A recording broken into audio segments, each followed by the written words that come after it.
देख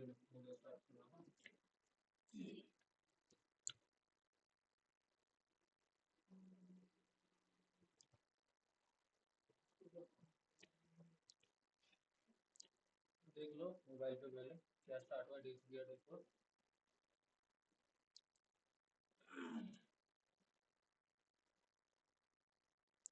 टैब पे देखो।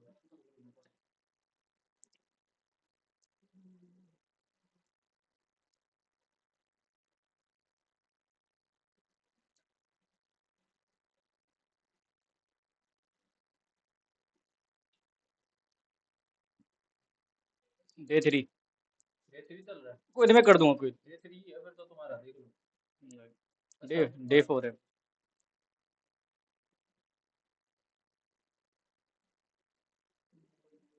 ये है ना। हम्म। देखो इधर ना ग्रुप स्टेज की जगह प्लेऑफ्स लिख देना। ये देखो ये देख लो बस प्लेऑफ्स। ठीक है।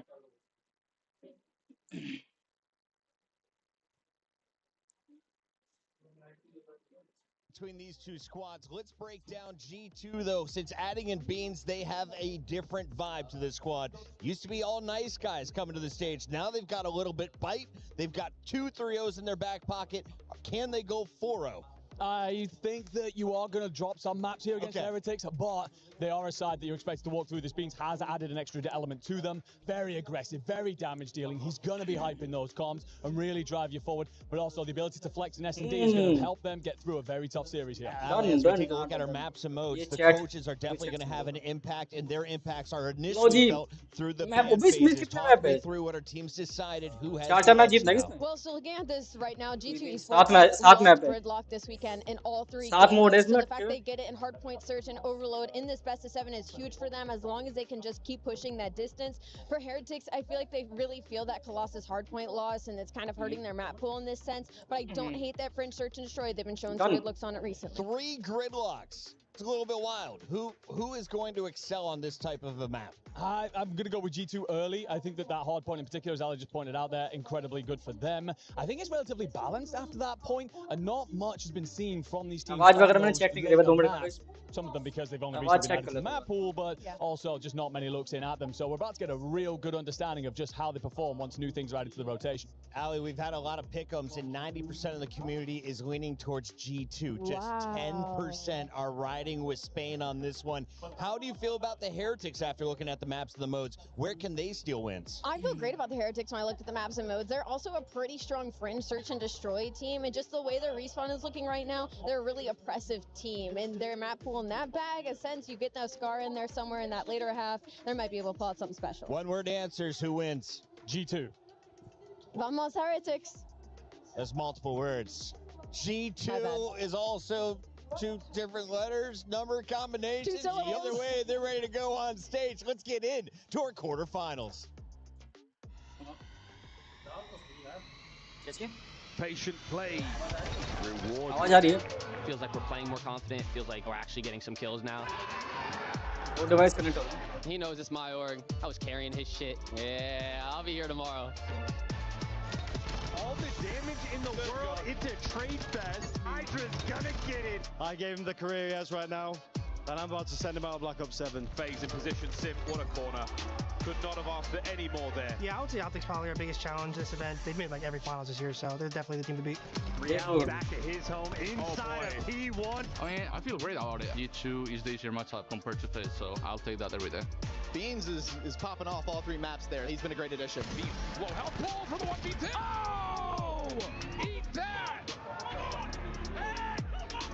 I'm full confident that we can take this tournament. Single limb now, so need to lock in. Can we see Project Victoria step up? Kismet, he says no. Now those expectations are set for us, and we kind of expect to be playing on Sunday. We expect to be playing for a trophy. Playing against Falcons, it's a bit tricky. They're a little bit hard to read sometimes. Gives his team the advantage.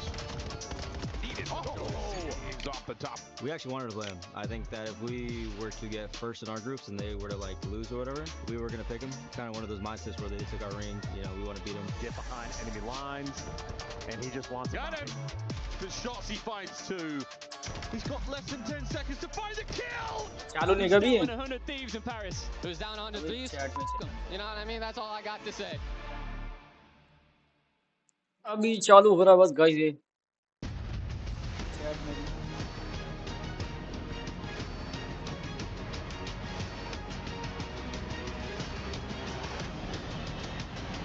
चालू हो गया team आने वाली भाई अंधेरा भी अच्छा मेरा इसमें अंधेरा भाई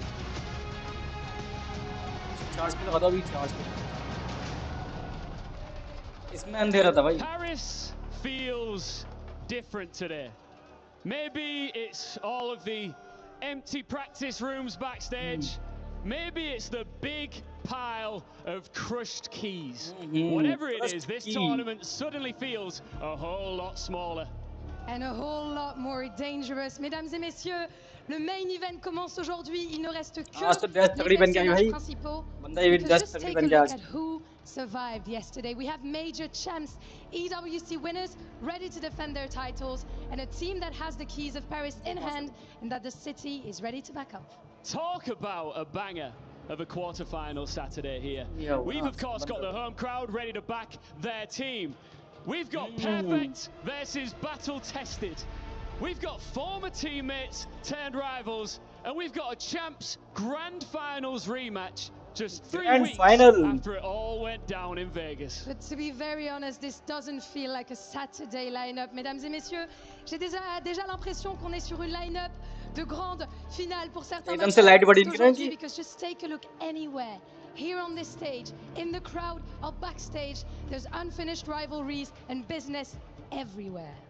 Paris, how we doing? Paris. We are going to be crushing keys all day long as we lock in our 4 semi-finalists. Mesdames et messieurs, welcome to the quarter-final Saturday here at the Esports World Cup 2026. And welcome onto the stage, G2! G2? G2 आ रही क्या? ओहो G2 की entry हो गई भाई ये तो मोटा खेला था भाई कल परसों तगड़ा है Beans came in after a huge run through challenges, and there he is, proud at the front. Since he's been there, they haven't dropped a single map. Cloud9 swept, Gentlemates swept, 6 maps played, 6 maps won. Nobody has found the answer to G2 yet, and today somebody's got to do it. And standing strong against them it ये चेहरे पे मुस्कुराहट Heretics.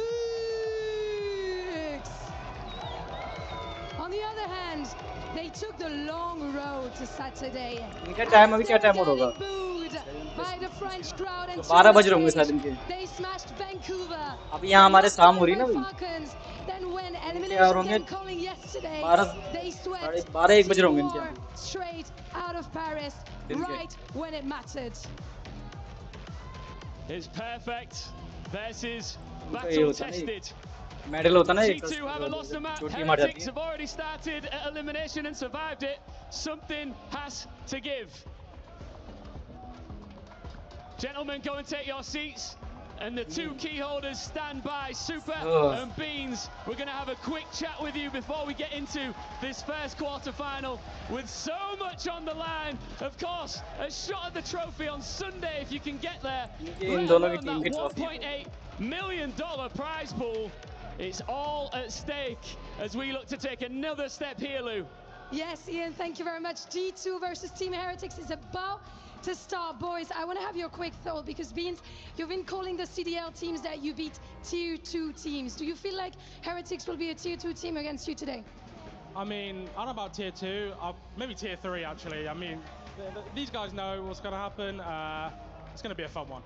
Well, it's going to be a fun one. Do you agree with that, Super? Because G2 picked you first yesterday. So do you want to tell Beans that maybe it wasn't the best choice? I mean, we like them choosing us. As he said, we maybe are tier 3, but he belongs to Challenger, so we're gonna beat them. We'll hopefully beat them, yeah. Tier 2, Tier 3, Tier 1 challengers, boys. I'm gonna let you handshake before we get into the game. That's gonna be a fun one. All right, I will be the first to say it. What a fantastic interview. Super did That's good fight in his second language as well. In a second language as well. Wow, what a game we have ahead of us here. Welcome, ladies and gentlemen, to the first of 4 this Saturday. G2 Esports taking on Team Heretics. I got a little tingle. I felt it in the air. I'm ready to go.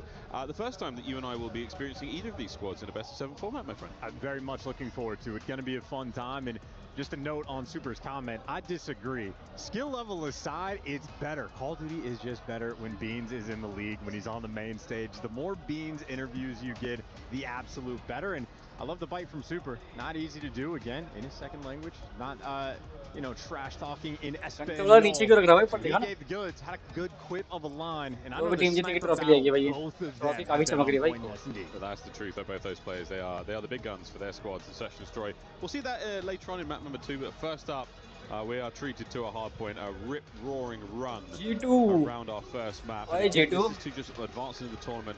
This is a lose-and-go-home situation. We're at that point of the Esports World Cup, and what a fantastic tournament it has been so far. A ton of fun. As you can see, the Genomates fans, they have flipped immediately over to G2. They are showing a tremendous amount of support. I want to give a kudos and a little bit of love there to that 0.6 game. That is deep ball knowledge by the Genomates fans. It's the perfect spin. If this is what we're associating with Envoy, then hell, I want to be in the 0.6 gang. Because listen, you win this series, I think that's what, a $130,000 jump up in prize pool. If you're in the 0.6 gang and you're making cash like that, that's a hell of a place to be. To touch upon the 0.6 gang player as well, I mean, Envoy himself, he has been the X-Factor. Yeah, that's a 1.6 right now. Respectfully, he has been absolutely disgusting in the tournament so far. Well, here we go, ladies and gentlemen. Chalo match चालू हो गया पहला match चालू हो गया भाई time to play the game. Let's get it in map number 1. To Gridlock we go. And Krem, oh, look at this. We're off to a bang. Trying to get past no man's land. Even with the extra kills, well, no, rank towards going to fall, so yes, pressure absolutely. G2. No trophies for a while. Hard point है ना? Hard point का तभी score बढ़ाना भाई. Nades from spawn. Not a lot of places you can avoid those nades from. That big old bus. All your cover, you're going to be dancing around in the middle of the map here. P1 still rocket. And again, what an explosive affair. My goodness, the kills from both sides. Fantastic precision with the lethals thus far. Yes, many men's will be dying to nades. Hard point पहला match. P1, especially off the rip, but ultimately, I mean, fairly close in score. G2 are going to have a little bit of lead going into new, but of course, if they're soaking up the old time, going to be a man down on this approach. So Nasty's going to be taking his time. Envoy just wants to survive and block these spawns. As Nasty falls, and Envoy does too, you lose all the pressure in the world. Heretics going to be good for a soak. Over 2. Low left-hand side of our mini-map. Attack here from G2, the blue arrows across that map. They are combing their way through. Oh, baby, it could not get better right now. Renkor, the final man, to just try to tip the scales in favor of the Heretics, but lead change. Heretics vacate the hard point for a second longer. Counter-attack is on. This is perfect. Beans, by the way, tearing things up. 6 and 4 now that he falls to the hands of Super, but out-rotated towards the time. G2, this is already great chip damage they have done on the hill, and well, Heretics have just now made it back inside, fighting for a final 15. Envoy not able to strip it away. G2 will in fact have to hit that rotation button, and they're playing aggressive. They want to keep this pressure up and keep Heretics very far away, but that also might mean open lanes. Ben Beans jamming there in the feed. That's 8 and 4. He's made himself the hero of this series so far. I told him we're going to keep rolling through, but that's P3 now open. On that side of the map, that's going to be all G2 so far. Entry now denied. Over the left, we find a window now to work with for the Heretics. And the attack, Nasty denies the first man. The second, to the pistol he goes. Byron Plumage for 2. Beautiful work, and they're reading the spawns. They know it's going to be a flip, which is not ideal in the long term. Kremp, super heads up, talks himself in a corner, so he's trusting his teammates to win some of these initial gunfights, and he's got the coverage up top, and Envoy getting squirrely. Intelligent player, but he does get gunned down by reality. That might be the extra they need for the break. Pressure dealt with. It's going to be the hard point break right now for Team Heretics. Wave after wave now of G2 players. They're able to get back into the fight so quickly, and it might just pay off. The numbers have tipped again. Crimp finds 2, make it 3. Another break here in the hard point. At G2, they are all over it. They're also going to be forcing those distance spawns for Heretics. So this is the most comfortable they've been for any setup on a hill. They are firmly in control. I mean, we're still fighting at the old time. 10 seconds have gone by, and no one for Heretics is near this P4. Great soakage so far for G2, and Crimp trying to lock down back. Mixy moment right now with the Heretics finding the window, and that's a nice 3 in the feed. All 4 make it clean Abe, as you Abe. like. Hey, hard point is going to flip wide open now.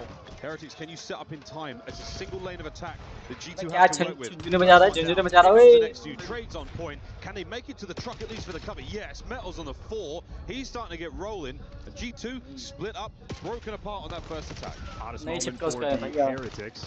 The coverage continues to मुझे खेलने के लिए भेजो भाई मैं P लूंगा बंदूक भाई pushes that they have had so far on this map, and Heretics happy for it, have more or less been picking them apart. The trades on point. Envoy gets a kill, dies a moment later. And all things considered, after that first set of rotations, maybe the slowest performer in the lobby is Super, but that's fine when it's effective. I was going to say, coming into the second set, as we start things off in P1, wonderfully even matchup so far. And look at the kills as well for G2. These guys are so closely contested. A little bit more of disparity there in the stats for Team Heretics. But what an opener. Here on the first hard point, second set, Super, the man of the moment on the soak. Very well played. Has the NPC for the close range fights. Well, if they're not contesting the time, they're keeping it distant. Great reads there on the pinch, and a 1v1 for the extra edge. The separation. Metals is going to be doing the dance battle, and that means everybody's going to be close. It is a full square of battle. You're just reading the kill feed in these moments, and then it comes down to the 1v1. Heretics get it. They're going to be good for the final 20. That is phenomenal P1 time. As good as it can possibly get. You're talking about that separation, that little bit extra might come down to the end because it's still closely contested. G2 starting to fall off here in the second set. Let's go for a Saudi check-in and see how they sound.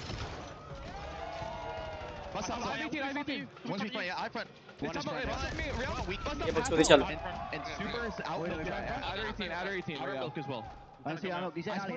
I saw the back is building. Big Tom was 18. What's up? Nice, fucking super metal. 18 actually. 18 weak. You shouting me sushi guys on time? 18. I spawned solo still. That was on time, guys. Give me time. I'm coming through post. I spawned close on the bus. We can play this. Yeah, super still 18 on you. 18 weak in the car. ये बनेंगे esports players की इनकी भाई run pillar me. Why do you think top? I post. What the fuck? Sushi and time. Can तो भाई मत खेलो एक काम करो मुझे बुलाओ मैं खेलता हूँ भाई इससे बढ़िया मैं खेल लूंगा भाई छोड़ दो खेलना Yeah, bikes, yeah, solo. I see him. He's gonna be solo late. He's playing you guys. He's booked the box on time. One is going out. Okay, super. That guy's spawned ice cream. Yeah, I spawned old. I'm gonna pinch him. Whole week out. Yeah, there's two only mirrors in. I'm pinching. And one team in mid late. Nice. A decent amount of Coach Looney there in the comms for G2. Clarifying some information, just keeping the boys a track of players. A very interesting addition that, as of yet, not really working out. Heretics on the run. Yeah, I mean, the spawns from the old time at P2 end up making that super mixy. Helped out G2 to get the break, and they're trying to capitalize. Take that full advantage. They're down by 50. Once they got the momentum, they have ceased to look back. Well, now they might need to regroup and try to gear up for the push. The trades in the feed are great. Currently with the pressure like this. So far, so good. Beans and Envoy getting a couple. Onsen starting to get a little bit more relaxed before the Crimp with the mid-map space. He's going to get caught up by the timing. Over to Beans. Can't get number 5 in a row. Renko, what a kill. Over time. Nasty hold together. But a two-man pinch is going to see that one go the way of the Heretics. A few measly seconds, but now on the rotation, a sneaky corner from Rencor yet again. What a life this is. 3 superb kills on the rotation. Yeah, they're going to give up that front pressure towards time. So G2 actually make it to the hill first, but without the backspawn, it's very difficult to hold on to it. Need to win the gunfights inside the time. They actually have a trophy, so a defensive position, G2 trying to make the magic happen. Finally, you get the clearance there for Heretics. They trade a little bit of time to make it happen, but they're playing the long game. Playing long games. Trying to get this one closed out later for both of our teams. This long best of 7 is a campaign that they must continue on. Shots from 21-19. We're finally seeing that separation in the kills department. He and Metals, 23 and 18. starting to take over. Here's the gap as Heretics continue to widen it. In the first set of rotations, you had Super about double negative, and it was still effectively a tie-up game. He was much hotter on this second set. Heretics have built themselves a fairly sizable lead. 44 seconds separates the two teams, and it is going to continue to be a battle on P1. Metal's doing the dance, and he gets that extra kill. Heretics in time first. Back to P1. Somebody, for God's sake, play a trophy. We need him now. Turn here for G2, couple of good ones. Can they find a successful P1? Heretics with that pretty for now. Still on that flank, 26-19. He is now lost. G2 committing resources to try to find him. He's attacked the hard point.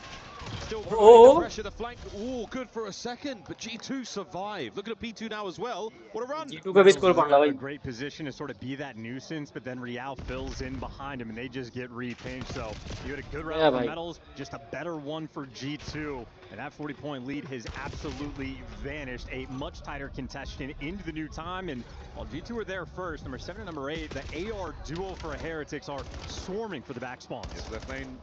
Heretics have managed to punch their way through Beans. All the late attack. Nice. A third. You bet P2 still in the hands of G2. Ripping and roaring, and now it is all guns forward. Kremp in the middle of the map, by the way, might hit the ultimate pinch on this time. Heretics don't pick it up, but he still wins the gunfight. When you're in a pinch, well, turns into a square-up battle. Both these teams are firing. So on Beans trying to find the entry now towards time. Still close. Beans on a 5. Over the top for number 6. Head kill just baap re. Oh, what a play. ये बात भाई तगड़ी पिटाई कर रहे तो. Can he make it 9? Beans on a run. G2 holding. खा लेगा इसने. कवल लेता. बड़ी और फिर भी 4 बंदे इनकी खा के गया. In the final 15 seconds, you're going to be fighting for Heretics from the back spawns. बगल में 4 बंदे. The break that they did get until there's 8 seconds left, and that means they lose the rotation. G2 looking at the game on this P3. They've got to get it done up top. Over to one boy.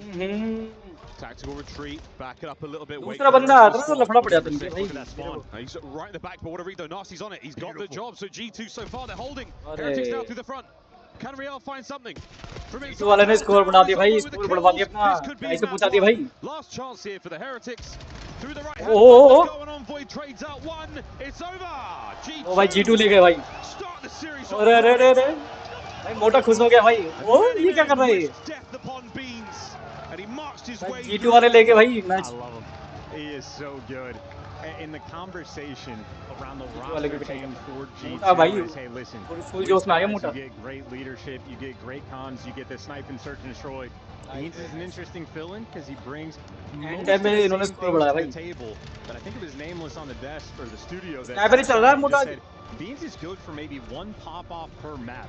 He finds those moments, converts those sequences, and for G2 in this map 1 is exactly when they needed it. On that P2, gave them and really, I think just shook the side of Heretics, ended up fighting so hard for the P2 time that they only got 8 seconds on, lose that rotation, and the game just collapses. Beans out here. He's just having a great time. These kills under the bridge, that's a ridiculous bit of work. Third man still on a spree here. Ridiculous battles up close, up over the top. So well. These kills are so hard to get at this level. And for that pop-off moment, at the start of that sequence, they were down by 20. They walked away up by 30 with the roto. So he times that up perfectly, and this is a man that does not break. Well, G2 may win, but we've got Lou talking to the Heretics fans. Muchas gracias, guys. Thank you very much to our lovely casters. Heretics are down G2 fans against G2 here, as I'm standing by with the Heretics fans. First off, guys, you got picked by Kremp yesterday first in the draw show. And you know, the players have been talking their shit a little bit on stage, so I wanted to give you the opportunity of answering. Los Redos os tiraron trash talk y Kremp también hizo el pick primero de Heretics ayer. Entonces, ¿queréis responderles algo? Bueno, le tienen miedo al éxito, entonces quieren el camino fácil, pero van a ver que no lo es. Que no lo dicen, ¿no va a estar fácil para ellos? No, para nada, van a ver que van a perder muy facilito. Oh, okay, they're gonna lose really easily. They went the easy way to the playoffs, and we're not gonna make it easy for sure. And then I wanted to ask you about France, you know, because we know that there is a bit of rivalry between France, Spain, and the Spanish-speaking countries. So I want to know, how has it been so far? Entonces, puedes hablarme de Francia, de París, ¿qué tal la comida, la gente aquí en la EWC? Dime. No, mucho mejor de lo esperado. La recepción, la calidez de la gente, todo, la verdad, increíble. Muy contento, la estoy pasando muy bien, estoy disfrutando mucho de todo el evento y nada, la verdad que increíble, muy contento, muy contento. Genial, es un placer oírlo. So yeah, we've been having a blast here in Paris, the organization, everything. I'm just having a wonderful time and I hope that it can keep on going. Thank you very much, guys. Muchas gracias por la entrevista. Y la última palabra, the last word. Babu Jalebi! Babu Jalebi? बोलना है बाबू jalebi. Oh, thank you so much for the Heretics fans as well. Great fun. Bad news for the Heretics fans. That guy. I mean, who's more elite, Envoy at EWC or Lou for the interviews? 3 different languages she has covered at this event, so it has been a spectacle in multiple regards. But Envoy, especially at S&D, has been a monster. Now, clean across the board. Great in the respawns. For the first half of that first hard point, Envoy is the only reason his teammates really were able to stay in the game and gave the setup for the pop-off towards the end. He's the man to look out for in Search and Destroy. Him and Kremp, a very dynamic duo. The Kremp. The one and only Kremp. We'll see how they go. On the other side of the stage, Heretics. We're talking about Super and Rancor as the true Search and Destroy powerhouse there for the Heretics all year long. Metal's the fantastic wild card. You can never count him out of any situation. And Real, again, starting to get more comfortable. He was not a comfortable man on that Koi roster earlier this year. But as of now, a much stronger suit changes up the series quite a bit. Now we go to our next map, folks.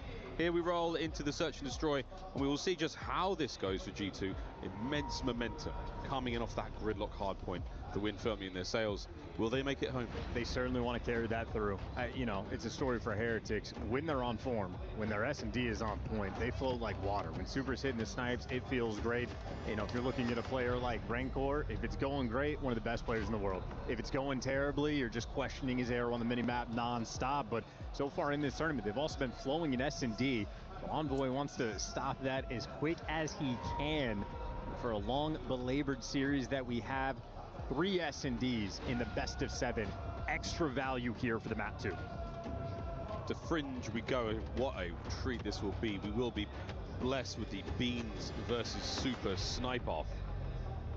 Here we go, folks. Map number 2.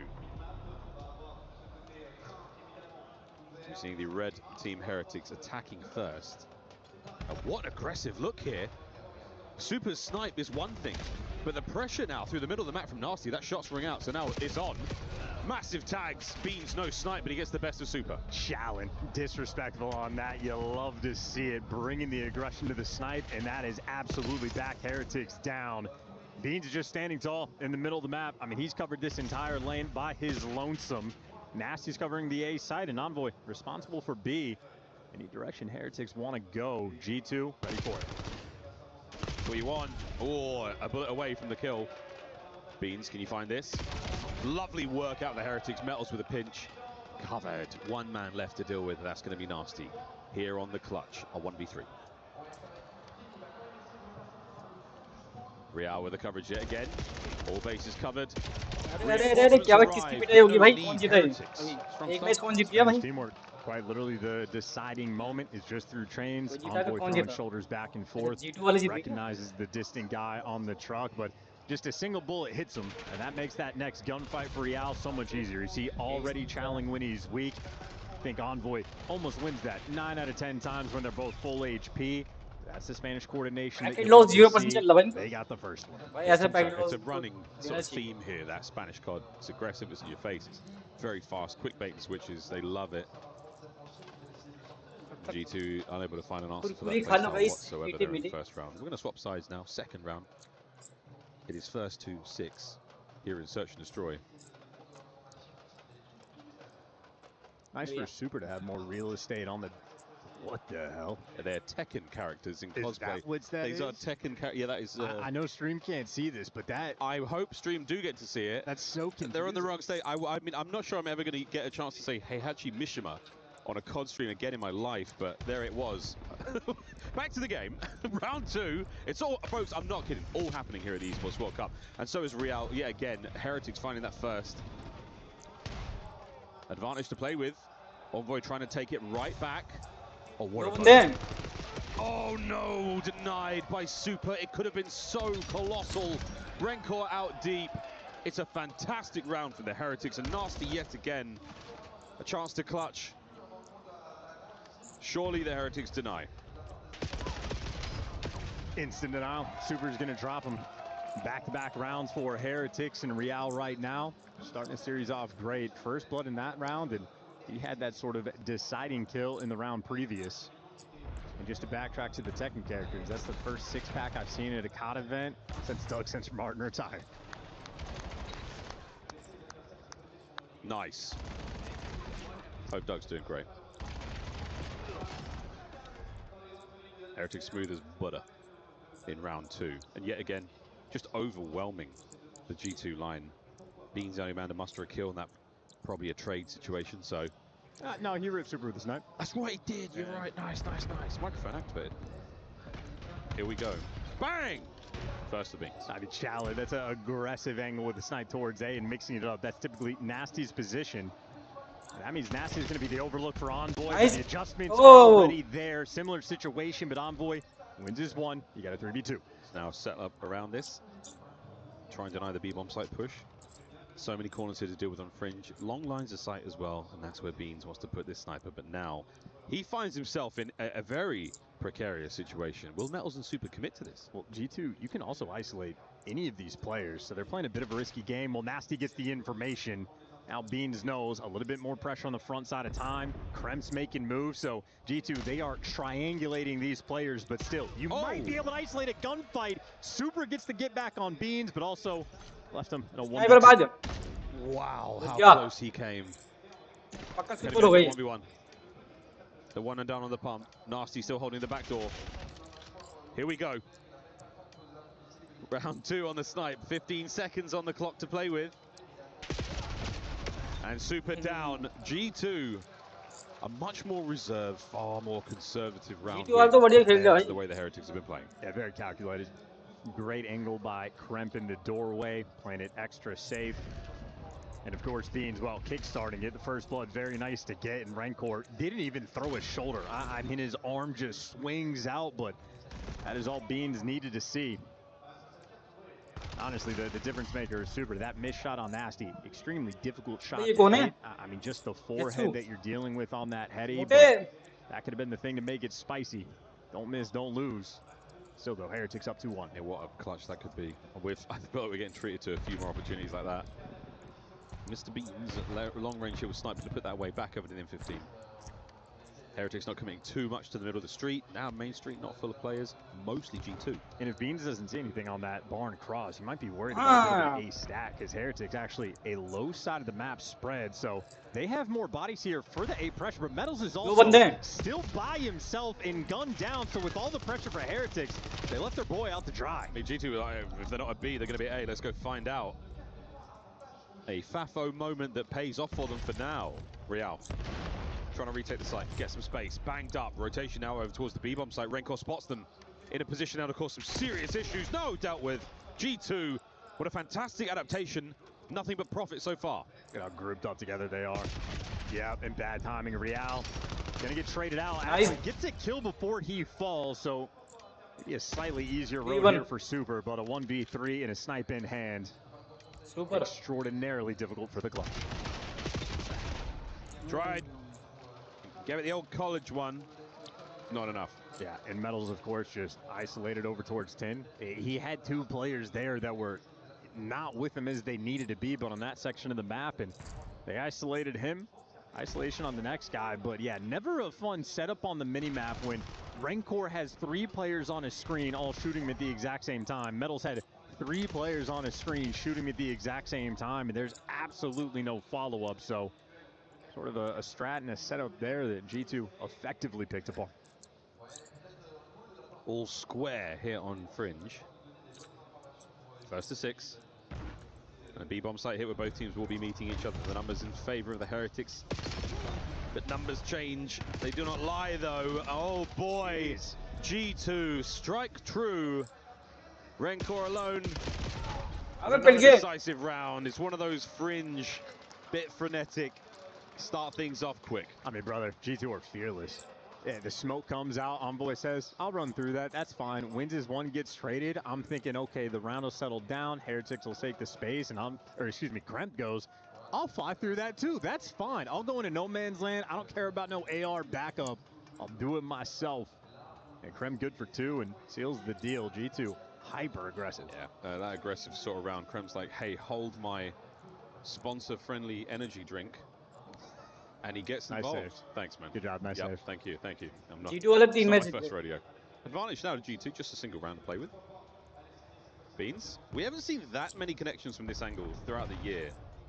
You can see Metals though sliding around it perfectly. Yeah, you can Quite see literally. it. It's more about getting the kill. We haven't seen too many of those, but hey, no time like EWC. Kremp with the intel. Oh la la la! Beans pulls up the snipe now to the tracks.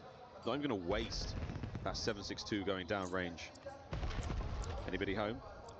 We're exhausting our nades and stuns quite quickly here. Well, Envoy is chirping in the comms. You see him in the player cam. Giving the communication that, hey, lane's open. Gonna nade out A to see if it's there, and the team really now starting to wrap back. And there is no presence on this site, but Metals and Super maybe quick to fill this in. In the meantime, Nasty dealing with 2, trying to get out of dodge. Yeah, this is a pinch now from the Heretics. They're trying to make something happen. Oh dear, to the bomb site. Oh. Send it! Envoy, fearless, drops the bomb. Does not complete the plant. He will be able to do that again, though. Coverage there has to be perfect. And Krem, more than his spidey senses, tingling now on the attack through the middle of the map. The Heretics, knowing that the bomb is well and truly planted, it's on. Retake opportunity here in the 3v3. Oh, they're double wrapping through 10. Real, a lot of pressure on him in this sort of solo moment. But he's cleared out the site, so he's feeding the information. He's got 2 players in 10. He can shoot in the back. Yeah, time to go, boys. Beans out of position. Trying to find something here, but no. A meal made of it. Krem strikes. 2v2. Huge. Metal's going to give you extra. Down a Krem. And he's got to play this so sensibly and so safe. This is a very common spot. No check for the defuse as of yet. And Krem, here he goes. 10 seconds. He's gonna time this perfectly. Oh! The defuse is good. Vamos, Heretics. The defuse is good. The caster curse is better. Did not time it perfectly. I think he maybe chowed that at 7.8, 7.9. Maybe the second look, but it looked quite 8. I mean, that's how it goes. And great check on the corner just to pick up Envoy. Well, here's your time. He got 8.6 just about when he goes for that swing. Kremp just feeling the pressure of the moment. And that is, again, Rencor at his absolute best. Just L-triggered, shreds them right on top of the bomb. That is a massive round for Heretics to collect. That decision there, and he's worried that the players were maybe already on the bomb. No, I mean, he cleared it. You know, he could wait the 7.5. He just missed time. He's probably worried about a player sliding out to check 10 because they're clearing out everything. Whatever he thought costed him. Well, 3-3 here in the second map. God, what a fun match. Might drown into it. Not a huge amount of motion here from either of our teams. Trying to pull anything here. G2 not making any moves. Heretics still trying to find a hole to work with. Well, the biggest adjustment is indeed Kremp. Envoy playing the exact same default spot. Beans is sort of jumping back and forth to help out mid. Number 5's getting squirrely. Real creeping up on the map, and there you go. Catches Beans. Now it's the dance battle with the SMGs, and in the smoke, Envoy drops him immediately. Kremp gets caught. He tried to get too active. You get a 2v2. What smoke? Envoy just thermal vision took care of that. Still on the tip here. Back and forth, Nasty goes. Trying to stay safe. Does have eyes. There's the comms. It's going to be a straight up 2v2. Heretics, what have we got? Damage at a Rencor. That's what we got for now. Double back towards the back door. Heretics trying to meet them on the pinch here. Here comes to the streets. Massive damage. Nasty repositions. The Metals will get away with his life, and he should be able to plant this. We are looking at a 1v1. An NPC versus an M15. Metals wants it close range. Nasty, can he get there fast enough? Can he catch him through a window? Find that information. This is going to be so challenging for G2 on the retake. The timing has got to be sensational. And there it is. Metals wants this battle. All the space Nasty can buy. Going wide, hoping to catch him, and so far no good. There it is.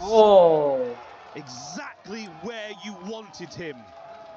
Medals with the NPC for the round. And that is phenomenal comms in Espanol for that squad. When it comes down to 1v1, the question always is, who am I playing against? As soon as you figure out it's nasty, that's the site you want to plan in. Keep those gunfights close quarters. An interesting setup. Maybe that sort of that focal moment of the round. Kremp just a little bit too aggressive through dubs. Rancor in the perfect spot. And yeah, he felt he got blown away. That is the NPC up close. That's exactly what that weapon does. If you're watching yesterday's games, you saw plenty. Nearly all the search and destroy maps decided by some NPC magic. Beans. That's unbelievable. Come on! Rancor's been hitting the gym. That boy thick. On a force free is Metals. And he's managed to get himself to a lovely position. Oh my goodness, that another hit marker? Beans gets him with a pistol, so that's done. Low key also kind of thick for real. I mean, yeah, that only did 65 damage. Unreal. That's insane. Okay, well, man advantage G2. More on that later. Rancor has to get 2 here. Well, he doesn't have to. He has to get 1. It'd be great if he gets 2. Let's find out. It's great. Got it. If he gets 3, it's quite frankly the round. Envoy to the 1v1, and it's Real. It should be an NPC and an NPC, and oh, the timing for Real, the damage for Envoy. Will he push the advantage? We're going to slow this down.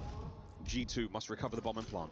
Yeah, and you see Envoy in the player cams, by the way, hit the quick. Who is it? Finds out it's Real, starts to calculate how he wants to approach. Problem is, only 20 seconds left. He's going to be difficult to make his way towards B. 1v1 mein bhai, 1v1. We're calling the A play. Yes, Real's going to check. A great idea. But now with the bomb plant, it's guessing games begin yet again. Here comes Real. Oh boy. Now the horrors in the middle of the map. And Envoy, he's got the advantage. The dance. We're pumping. We're jumping. G2. It was a duel Main Street here on Fringe to decide the round. Envoy has been so good this event. He has won. I mean, so consistently over the course of his career, absolutely on point, just like those pistol shots. Rancor did his job. If he gets 1 there, it's good. You get 2, it's great. Envoy, though, just simply outguns Real. And you gotta bleep that last part out. Gotta bleep quite a lot of that bit out. He's a very passionate player. I do believe it was the last bullet in his NPC magazine to get the job done. 4-4 here on Fringe. Envoy 9-6, 3 spree, 3 plants. Couldn't ask for too much more. Still though, gotta close it out. We are very aggressive. I mean, Kremp up on the truck. He is just getting so much real estate. Just backs all the way down. A fun-looking mini-map on the flip side. Real also aggressive inside of tools. None of these guys can fall for the bait, and that's the fall. You had a weak guy in mid. Beans forced to hit the shot, and he delivers. Wait for this one, though. Oh! As close as it could have possibly been. Trade good. McCremp immediately identifying the next possible wave of players there coming from the Heretics through the middle of the map. Regroup. Try to rendezvous by the tracks and attack B. We're committing to this. Envoy. He will see the feet first. The pounce. Damage on the second man. Not a huge rebuttal yet. You still have numbers, G2. And there it is. Nasty to close the door. Map point. Huge. Double digits for Envoy. Gets his 10th kill there in the trains. That has been his spot defensively. But the most important one is Kremp and Beans working together towards the middle of the map. Kremp is just, again, fearless towards mid. He gets tagged up weak. Metals gets that kill. Dead to rights if not for the savior. And of course there on the flip side, Beans might fall, but his duo. Hey, you saved my life. I have your get back. Heretics time to bounce back. Last chance here on Fringe. Envoy bomb in hand. The attacking rounds have not been bad, defensive rounds have not been bad. We've seen a little bit of everything. No B-bomb plants as of yet, and we might be committing to that fast, but that stun, good lordy, that has ruined the plan. Well, Heretics may be double pinching through 10. But they're actually sort of wrapping back. So, okay, Heretics are going to group up together for the retake, but this is going to be a B-bomb plan. Here they come. Vamos a Heretics. Fantastic connection on the nade. Oh, even better work out of Rancor. That is unbelievable two-piece. Beans surrounded. Nasty can't finish the kill, so now the challenges continue to mount for G2. We might be going to 11. Beans on the expedition, finds one. We go high. Nasty on the trade. 1v1. And where the hell is Metals? After all that kicks off, this is going to be a 2v4 clutch. Another 1v1 attempt for Metals in this moment. And this is honestly revenge time for Nasty. 1v1. As Metals sniffed him out. 1v1. The crowd trying to will some noise here. And it looks like Nasty may have been spotted. Is he going to turn around when he needs to the most? No, he's not. It's a round 11. Ay, Dios mío. We're going the distance. And what could have been in that round for the 2v4 clutch? Rancor just kickstarts it. Oh my God. Laser-like shots, gets both of them. But then the teamwork just falls apart. Nasty sort of gets the damage on Metals over towards the A site, swings past, tags on the next guy. So the guy playing front barn, concerned about him. Should have been more worried about Beans, but none of this matters now. The only round that matters here is this round 11. Attacking round again for G2 Esports. 2-2 for the Heretics here. Committing way past jump. Envoy will see them. No thrown. Alone now with the bomb. This could be a devastating moment if he's caught. There's the intel. Mid-map presence though still here for the Heretics. What a nade! Kremp makes it a sight. I mean, he just found the route. He is taking the space and saying, hey guys, this B site's open. They could be top barn, they could be back spawn. I have everything else. But now the double pinch coming through for the Heretics players. Then they just have two players, not worried about it all. Nasty is finally turned, but one might make it through. No, he gets spotted out. Now he's tagged up and maybe gunned down for the trade. No, Metal's still alive. Traded. All down to Rancor. To the smoke. How long can he stay alive? Battling now. 1v1. Oh! Sensational Spaniard. 1v1 हो गया भाई. Can he bring down another heretic? Can he put the heresy to rest? Or will Rancor get his boys on the board? They've danced round and around. Oh! Heretics map number 2.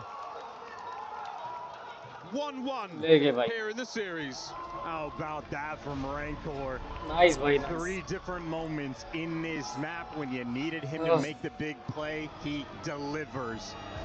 Ice cold in the search and destroy. And the only round that mattered was the round 11 in a 1v3 clutch. How sweet it was. What a play from Nasty to identify those 2 players in the flank. Comms immediately over to Beans. Heretics were swarming. They were taking so many advantages here. They pressed the initiative. An outstanding map. Over to Enigma. The stunning play from Rancor to avoid going 2 down in the series. Insane stuff here at the Esports World Cup. Guys, I tell you what, as series go, it's been pretty back and forth, pretty damn close. No closer than that S&D. My jaw is still on the floor. I think from that round 11 on the side of G2, what sucks is like they played that map fantastic. I feel like all the way through they got behind early on because Heretics was waiting for them. They were playing really passive. We're not used to that from them. And then they got used to it. And they were like, fine, you guys got to sit back. We'll start playing as a team. We'll start playing these trade battles and these picks. It goes their way. I think you want that round 6 back where Kremp unfortunately gets a little too early because then we have a different result. Man, I got to tell you, as we look at some of the reactions from that round 11, like those are the plays that you live for, and it was set up so well by G2. Like they waited for that pinch. Nasty finds the kill. They're in such a good spot. On the info. And Rancor with the 1v3 just guns Kremp. Like Kremp's the guy that gets smoked there, so he's going to need a big bounce back in this break. There isn't a hell of a lot of fans here for either G2 or Heretics, or of course Pockets, but if you could hear the screams, that's because everybody inside the venue, of course, losing their minds. Not more so than you, Rosalie. We're over the other side of the venue, and I think the boys were picking you up, but of course, some lovely stuff to close things out. But what about the early stage? What you're seeing from both sides, considering the length of the series and the S&Ds yet to come? A lot of confidence, and I think in a couple of moments, so like we ended up in a lot of 1v1 situations, 1v2s, and the feeling of like this isn't over just yet, because I feel like all the players on the stage right now are definitely trying to play at their peak. I don't think I've seen Rencor play at that level in a very, very long time, man. Yeah, I think it, you know, for this Heretics team, it was really when they were winning searches, just super finding the snipes. So, early on in this map, Beans played super aggressive, shut down that sniper, and so you saw Rencor had to get creative, he had to get crafty. One round pushed all the way up to 10, playing an off angle. Like, he doesn't typically play that aggressive with the AR in Search and Destroy, and I think that switch up just set them up for greatness, and he caps it off with, you know, one of the all-time plays in EWC. Now, you mentioned as well, of course, some of the superstar players have been coming through, the aggression. Of course, that man right there, Beans, having himself an impressive series thus far, but none more so than in map 1, Nameless. He absolutely popped off, of course, a lot of great stuff coming from him, but it's not all about that end spree. Yeah, I mean, listen, they had to make a little bit of a comeback. Heretics they did. Off to a nice start. And, you know, they're down like 60 points or so. It's second rotation P3, where Beans, he just has these moments, and we've been talking about them throughout the weekend, where he can just take over a sequence, finds a 4 streak to win them that P3, they get a 60, and then he closes the game out, Ali, on what was like an 8, 9 streak. It was an 8. So I think he went for the 9. He almost could have got it. He probably just ran out of ammo near the end, but that's what they needed to just give them that final push near the end there. Like you said, they were on the back burner. In fact, it was Beans that was struggling to get on the board, but he ends up over positive with that final streak and doing exactly what they needed. Yeah, no, a lot of aggression coming out of Beans. We've talked about him a lot coming into this team, of course, swapping out Skies, the impact that he might have. Feels like a player that can take over in certain moments, but none less so than when he's really feeling himself. And you can see that up on the stage. Yeah, absolutely. And when he's on those streaks, the team feeds off of that energy. Yeah. You know, you just need those types of moments. And I think now, you know, him coming in for Skies just gives a whole new element to this team in Respawn, to where, like, they can go into that game too. You lose that Heartbreaker and Search and Destroy, but now you have more of a Respawn backbone. You have another player who can take over and pick up the slack if Kremp's not having a good performance. Saying lightly on the Beans topic as well, going into this in the weekend, Search and Destroy was actually his strength. He was coming in with like a 1.7 in that game mode. So I think a big takeaway you can take from our first 2 maps is that he was able to do it in the Respawn. He was able to do it in that map number 1, which means they're going to need him in this overload, because when it comes to the Respawn, they've actually been leaning more on Nasty and Kremp, and we know what Kremp is capable of doing when he's on one, but I feel like we've kind of been waiting for Nasty to get activated, to see the Nasty that places second at an EWC weekend. Ali, just you wait. We're going to get that Kremp map. No, we gonna get it. The Kremp map is coming. He's going to have one of those, and you know, that clutch, man. There's so many moments you two probably wish that they had back, but that's in the past. Just gotta look forward. Yeah, Kremp map certainly feels inevitable at some point, and of course, several maps still to come inside of this series. An incredible day of Call of Duty in front of us, and we're kicking things off with 2 bangers. But up next, Den Overload, Sake, Hard Point. Where are you leaning on this? I mean, this for me is kind of like, Heretics have to win this. I see that gridlock at the later half of the series, and I talked about it. G2 is loving that map this weekend, and if that map 1 comeback told me anything, is that they are still feeling confident on it. So I think this Den and Sake and these respawns are going to be huge for Heretics, because I don't know if they could take another Search and Destroy off of G2. Yeah, I'll echo that. The gridlock's very good for G2. The one you felt like Heretics had a good chance on was the gridlock hardpoint, and ultimately they fell there. So right now, this Den Overload is a huge opportunity for Heretics. Now, massive opportunities on the board and plenty of action still to come. For all of that, we're going to send it back on over to the boys. Miles and Chance, take it away. Thank you very much, Andy lad. Let's get back into this one, Mr. Chance. Many mans. They tried. They tried to take Bean's life, but that was a long time ago. They definitely got the better of him a few times in that Search and Destroy. Great back and forth. Lovely back and forth series, what you want. Plenty more COD still to be played, though, in this matchup. Everyone knows Beans. He's very cat-like. He's got the 9 lives. Yeah. He purrs. Loves milk. Keep going. His nickname in middle school was Tabby. Yep. What about if you put like toast on his back? He was. Yeah, I don't know. I might be wrong here. Chat, you might be able to assist me here. I think if you stick toast, like jam and toast, to a cat's back, they can't fall upright. I'm a dog person. I'm asking for assistance here, chat. You can also tweet me. We'd just love to be able to clarify that information. That'd be fantastic. Thank you so much. Into the Den Overload we go. Yeah, Pete is going to come calling. That is very close to animal cruelty. But this is a Den Overload. The only cruelty here is going to be towards each other. G2 so far a perfect record at the tournament. Granted, only 2 series in, but that 5 average gold margin, not too shabby. can imagine they have the extra edge, but on then anybody's ball game, and if Rencor continues to shoot the way he has in this series at this tournament, force to be reckoned with there, Miles. Here we go. Into the den. Overload here in the Call of Duty world. Thankfully again to our pals at Treyarch, putting together quite the game mode.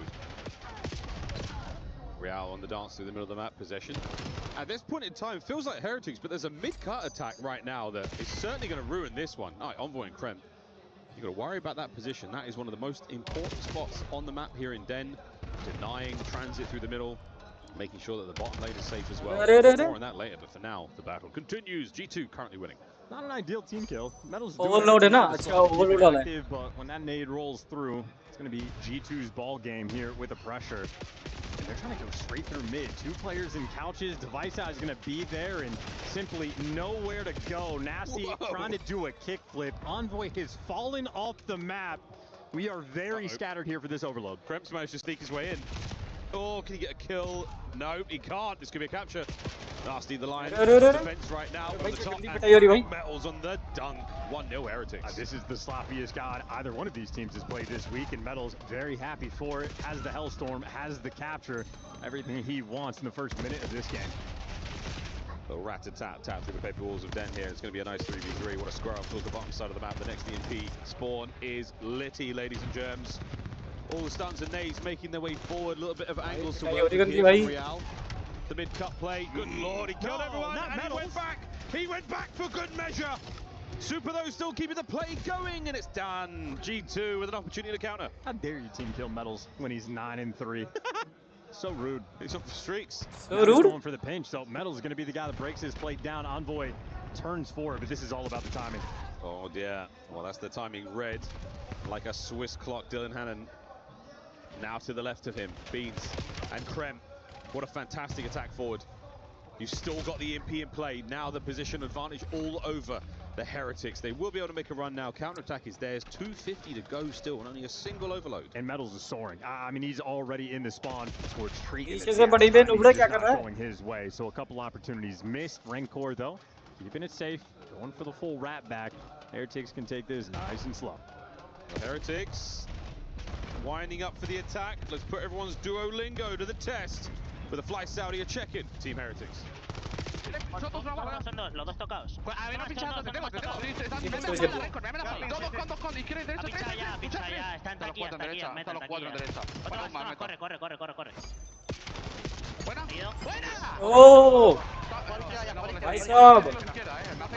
Nace incluso izquierda. Tengo ya el inner, ¿vale? Mira, He pegado el inner push, Inner. Estoy tocado, puedo pulsar ahora. Inner pin muerto, me puedo pulsar inner. No, inner push, buena, vale. Falta uno. ¿Quieres pins o no? Vale, escúchame, si pillas la bola, trapearla, no hace falta pulsar. Inner muerto. Inner. Buena, vale, estoy pinchando info. Queda Vince, Salita. Vale. ¿Izquierda o derecha? Vale. Tengo el medio abajo. Vete por esto. Me la llevo. No, voy por con. Muerto, puede estar arriba. Te he escuchado. Derecha. Vale, te pego piña. Derecha no veo. Está un tiro muerto. Derecha, son dos derechas. Y otra vez spawner, corre. No llego, son dos. Vamos allá, dos lockers. Toma. Papel.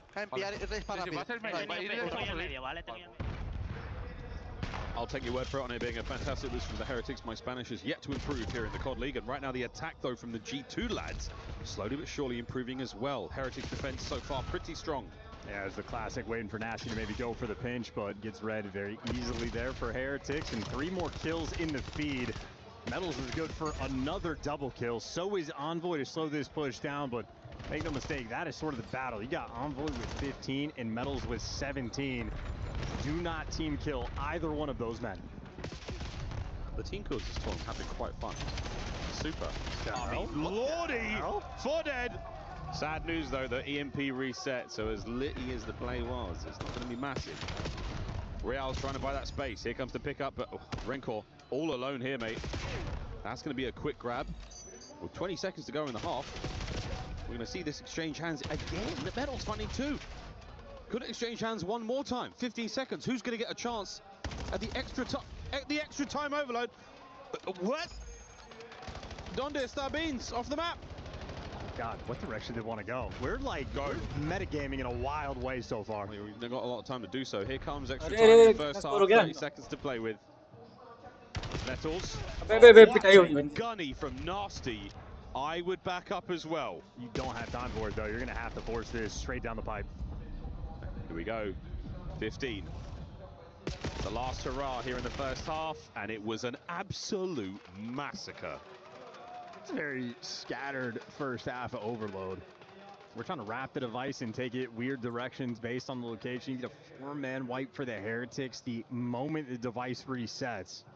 Maybe one of the sloppier sort of first halves we have, but trying to rate it in and refocus. Either way, not too shabby, fairly tight game. Coach Methods. This is the locker room. We are witnessing it here. This is the mid-round chat that our players have got. Coach Looney there for G2 Esports. True vet, a bit of a legend of the scene in his own right. Now it's time to get back into it. Second half, 1-1 as we swap sides. Heretics from the right.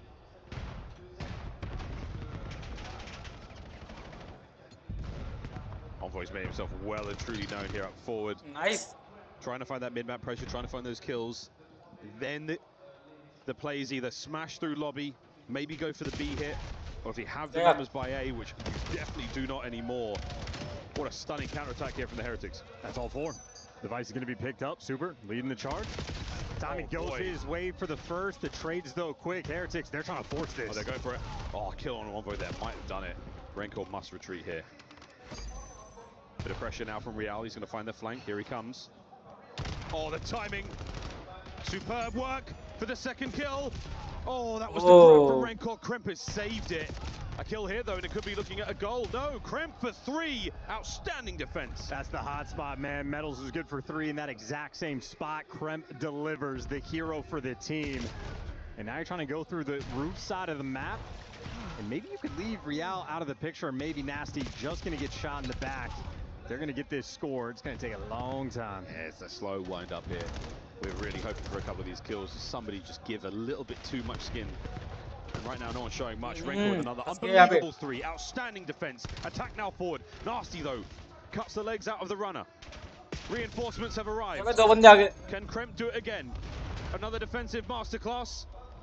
And he's waiting for the squad. On the outside, here comes Super. Envoy backs up, worrying about the flank, and you've killed the runner, so now, once again, a stalemate. Oh, great tracking from Beans. Yep, gets the spot on Rancor. Kremp there for the cleanup kill, and that is efficient work. Still need to get the space. Real, outside lane, gonna fall, and now you can take a little bit of a breath. You get the extra kill. Now you can play with the options. Middle of the map, though, Rancor shuts that one down, and you simply do not have the bodies.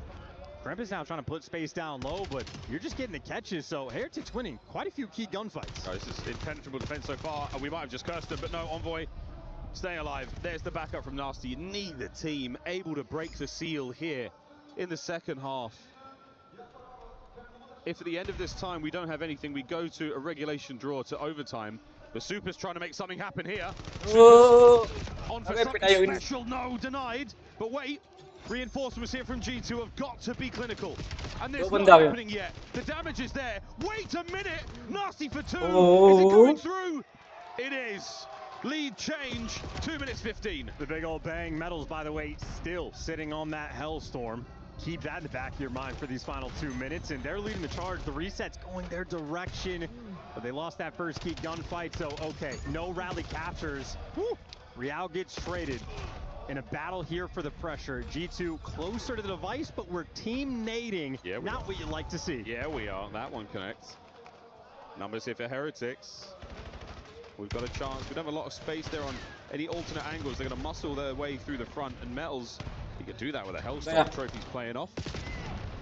Great work here in the kills department. Again, mid-map, no pinch. And Heretics doing the right thing. Watching the middle of the map for the pinch. They do not need to touch this device. G2 have to force the issue and go towards them.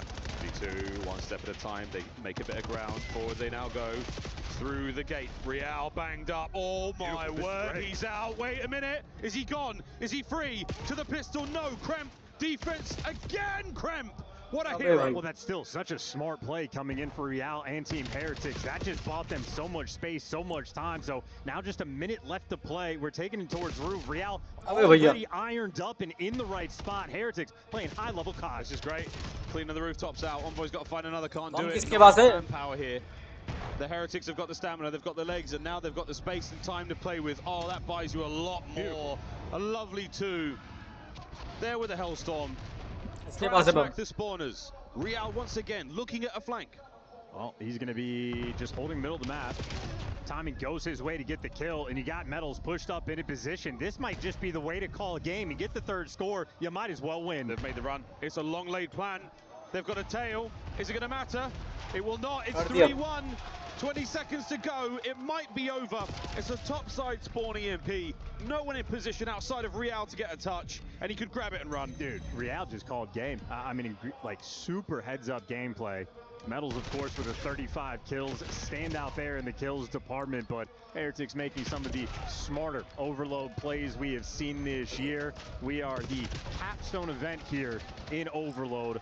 What a fun game mode, how it has developed. And vamos for map 3. Lead change, Heretics. 2-1 in our series. And that really was a heads-up play. I think it was Metals finds himself at the goal really early on. Real, despite not having any possession, sets himself up for the clean-up kills or the transition kills and couches. And that is as good as it gets. Game called. Heretics with the lead change. They've managed to silence Beans. We'll see the highlights here again. Ferocious gameplay out of Team Heretics. And the lead for now. And Metals again, a takeover map. In a sort of a similar shade to Beans, very different tool set. But a man who can absolutely take over a map, can really turn a game on its head. He has been that guy his whole career. He's the X-Factor indication player for the team. He can struggle and still find success. He's sort of a member of the 0.6 gang, where he tries 0.6 and you're still getting good value out of him. Always a smart heads-up player, but when he's going double positive, I mean, that's just going to be slammage. So Metal's absolutely a force to be reckoned with, but again, it's really just the decision-making that was the main factor in the end. Honestly, one of my favorite overall plays I think I've seen this year. Just Real picking it up when his team gets wiped, carrying it through mid, gets all the way to couches. Gorgeous work. Sensational stuff. Now it's over to Mr. Ian Chambers talking to some G2 fans. Yeah, Miles, I'm right where I love to be, down in the heart of it with the fans, and I'm with some G2 fans. They're not very happy because if we just make a little gap here, you can see there's some 100 Thieves fans who put a flag up behind us. They're not, oh, all right, they're not happy about it. What's your name? Jamie. Jamie? Will. Will. Zach. Zach, all right, so you're all here to support G2. You feeling a little bit nervous now? Not at all. Why not? A lot of COD left to play. Yeah, a lot of COD left to play. So tell me, you're a G2 fan, but who's the star player that you're here to see and why? Beans! Oh. Is this PG? Look at this! Get a close-up of this badge right here. Tell us what this means. Colchester, this means everything. This means everything. Colchester, up the fucking news. That's where Beans is from, yeah? That is where Beans is from. Oh, there's something newsy, I think he said. How are you feeling about G2's chances here? And a lot of people have seen you as the underdog, some big teams in the building. Do you feel like that? No, I'm confident. I mean, there's a reason we called out the Heretics. Obviously, the worst team left. It's going to be a whitewash, I'll be honest. Like, we'll just let them have a couple of maps, have their fun. See you later, boys. Saturday's over. You're out of here. I love that from him. Hey, listen, the Heretics fans are listening over on the other side. I'm going to let you have the mic. Keep it clean, boys. Keep it clean. What do you want to say? Oh, keep it clean. He struggled with the clean bit. Oh, fuck the Heretics. Oh, wow. Okay. Keep it clean, I said. What about you? I'd say I hope the flight home tomorrow is quick and easy for you. See, that was nice. Clean as a whistle. Enjoy your last day, because this is it. You're done for. Okay, this is good. Now, I've noticed that you guys in particular have lost your voice quite a bit here. You've been here in the crowd making some noise. I was about to say, do you have any clean chants that you could start here? But I think the answer's, you got a clean chant? Go on. La, la, la, la, la, la. पागल हो गया भाई ये.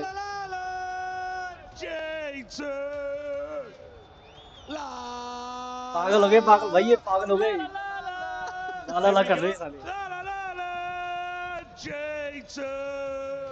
Nice one.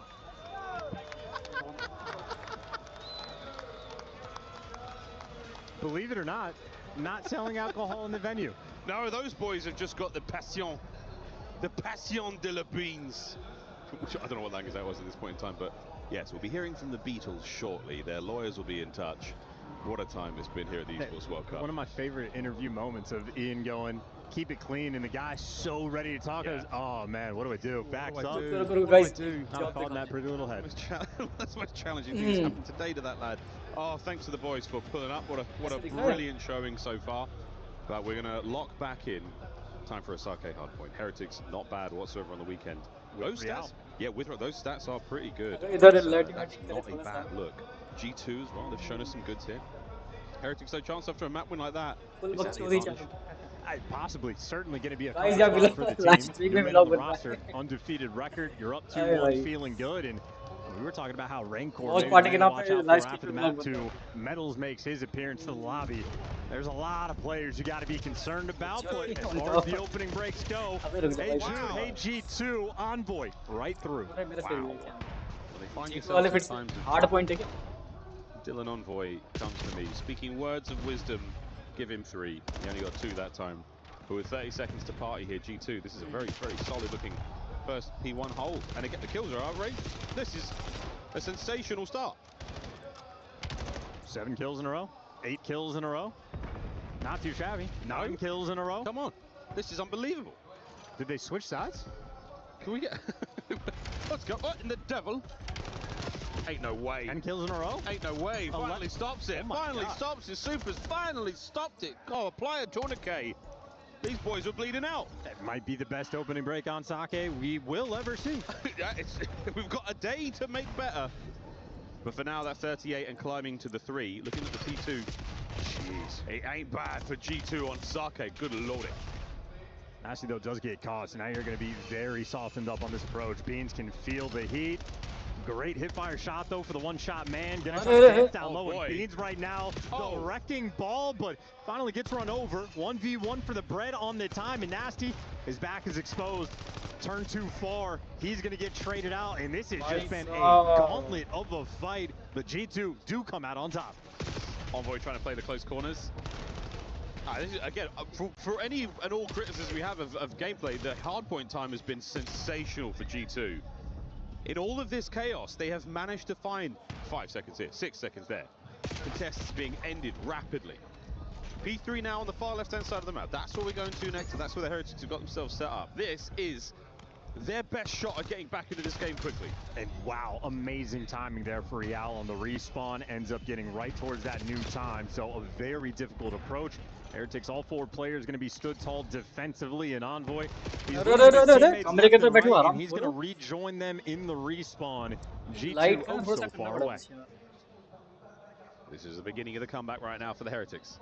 P3, an impregnable fortress over on that left-hand side of the map. And the shots so far good, everything working out. Envoy sneaks in. Oh, that's it. Under cover of darkness, the Dark Prince gets his 20 seconds to play here, and the boys looking over to the right-hand side of the map now, out to the Rock Garden. And yet again, Heretics with the early rotation, 2 hard points in a row now, and it has net them time, but G2 are still suffocating. Well, they got equalized on the last one. I mean, good enough scrap time for G2 to get that very healthy sequence.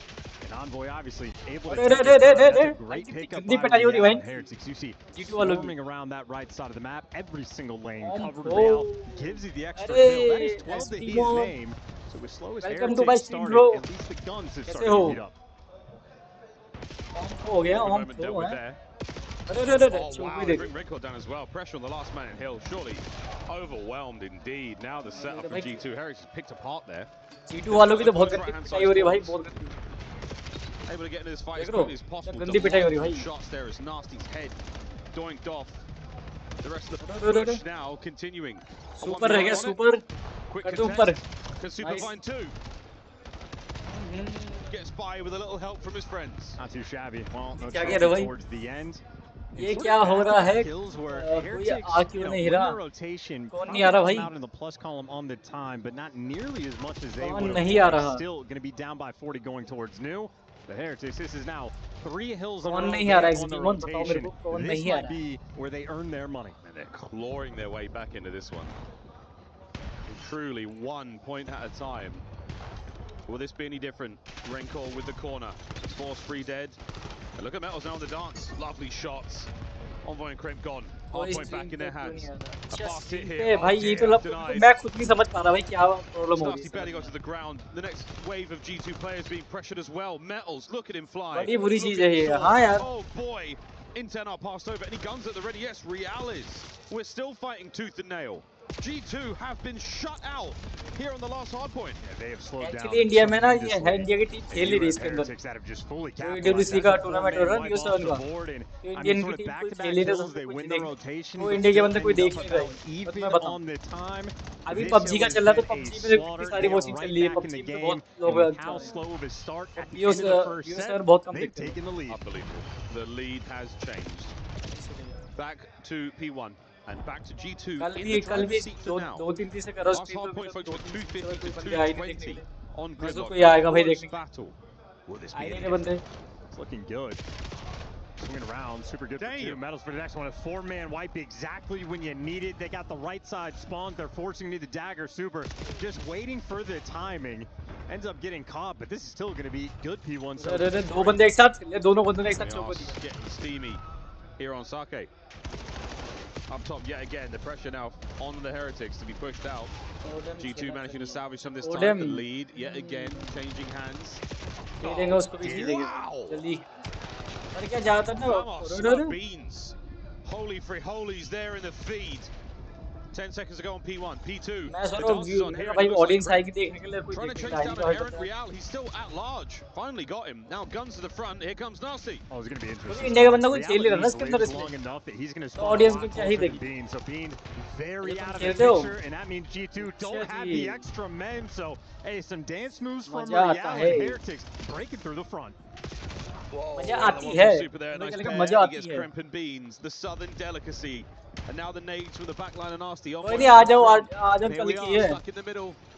मैं सोच रहा हूँ कि भाई कल की नहीं करूँ stream. That's the end of the contest. और बंदे तो आ नहीं रहे देखने के लिए कोई यार.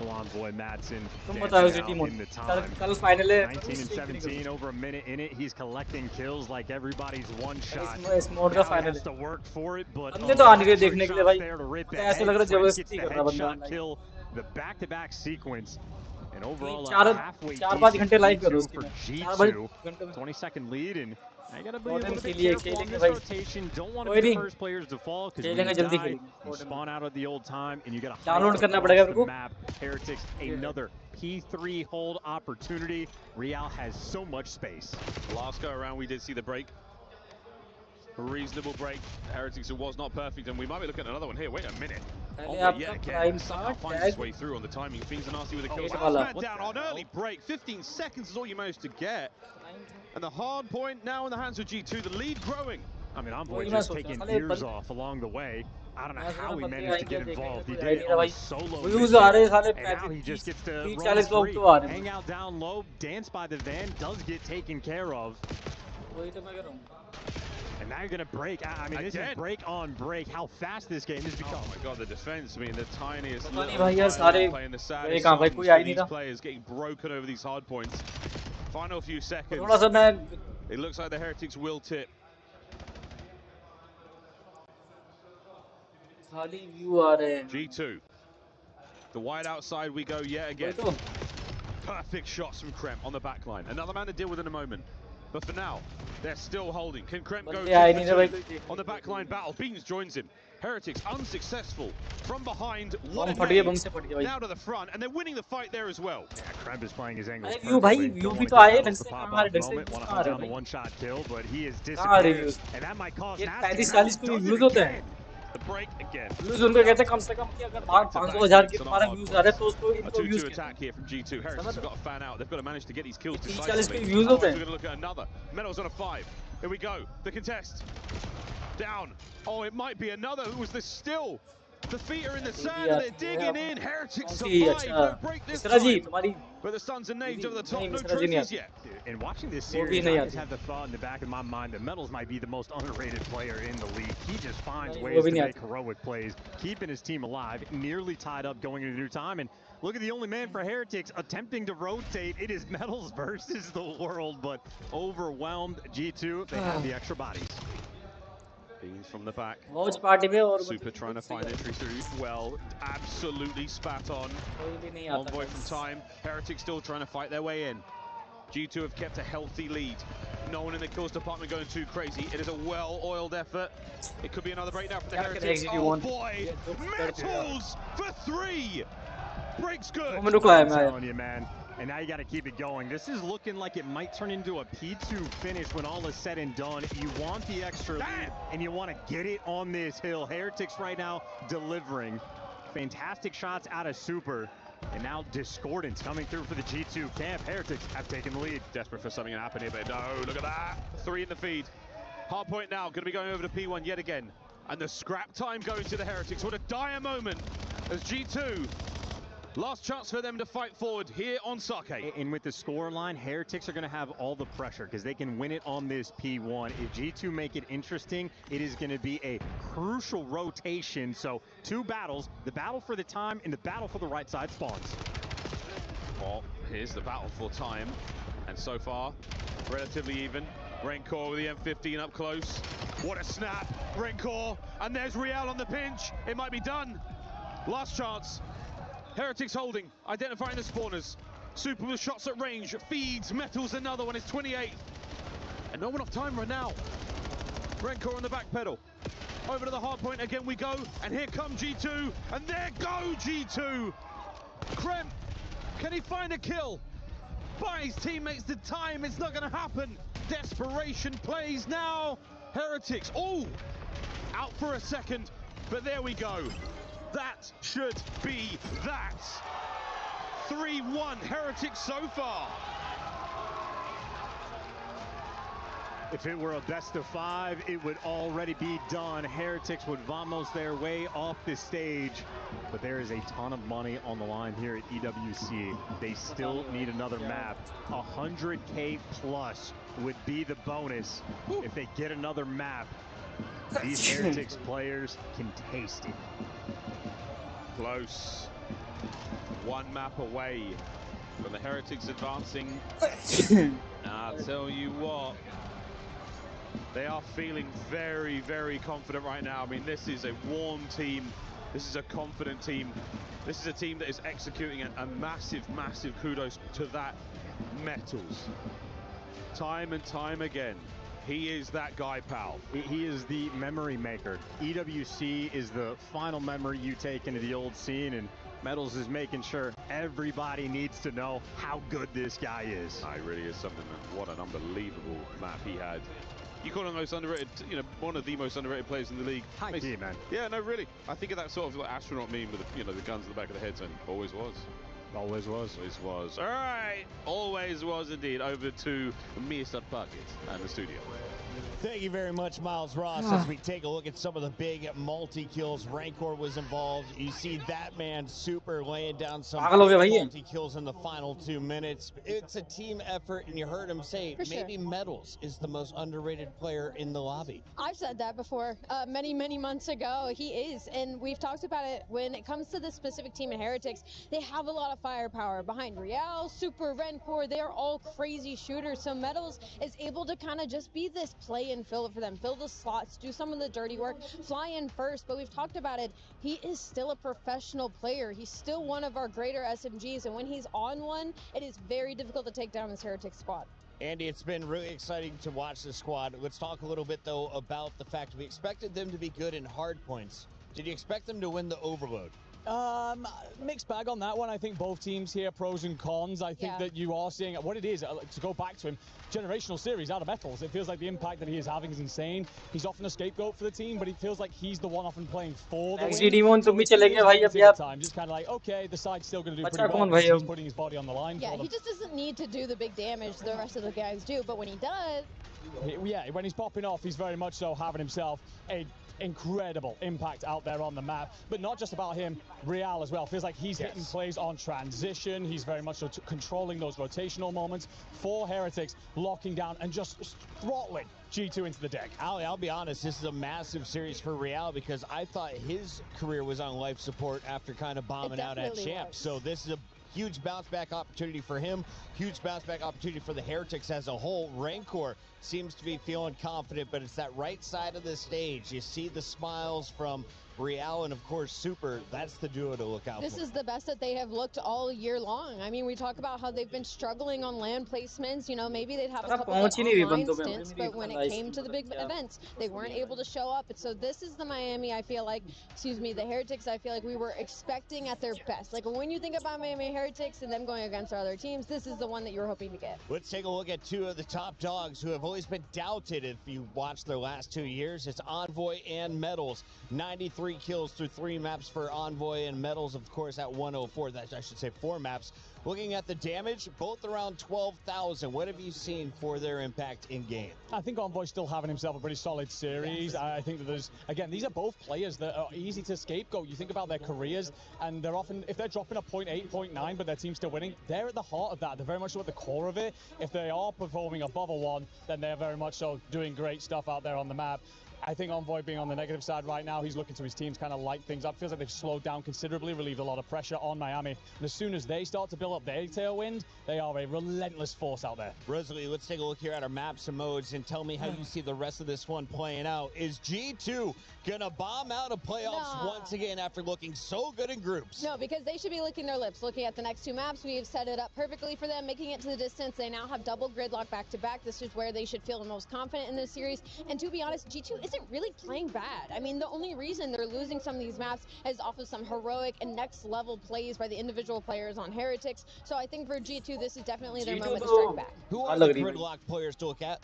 I think I'm still going to take a look at Beans here. If you're going to bring the sniper play into this, you can obviously lock down one bottom site in its entirety or cover over the vast majority of lanes. And he's an aggressive sniper as well, a rare trait. Even if it moves towards showers in the early stages of engagements, he's going to be up in there. He's going to be very happy to bring the boomstick to the party and shut down the opposition. As we send it back over to our Emmy Award-winning casters, gentlemen, do we get a Game 7 to start the day? I don't think so. I don't think so. No, either. I don't think so. I think maybe later, Chris, but not to start the day. Sorry, Chris. Hey, listen, we want it. We want the Game 7. Make no mistake. But I'm down. The Deskin, you know, Rosalie was talking about how gridlock, very good map for G2. Clearly, they proved that on the map number 1. Yeah, and G2 for this squad, a focal man. Sort of had that resurgence in the latter half of that game on the P2 to take over. Yep. But we casted a Heretics playing on a gridlock S&D, and that's when we went, oh baby, Super is back with his snipes. Very aggressive gameplay. I mean, maybe had multiple strats where they're just triple on defensive, running it down mid. I think you have Heretics in a situation where they can play fearless. Oh yeah, we talked about that to no end. What a dudes say when they see Super with the snipers in Fiel no C is hell yeah, dude. You know what I'm saying? So we're going to see plenty of that, and but hopefully Beans does, you know, match him in that regard. But Chris, I'm not sure if Mr. Puckett can still hear me, but I mean, I'm so convinced that we could definitely see a Game 7 or 2. It's a longer series at the very least. I've taken my shoes off. Chris, I've taken my shoes clean off. That's what I'm saying, bro. That's what I'm saying. I'm not sure if you can see this from here, Chris, but like, I'm out. I'm good. He's also got his shoes off. I mean, we're cozy, guys. We're here for a long day. Wherever you are in the world watching, I hope you're comfortable as well. This series could well go on.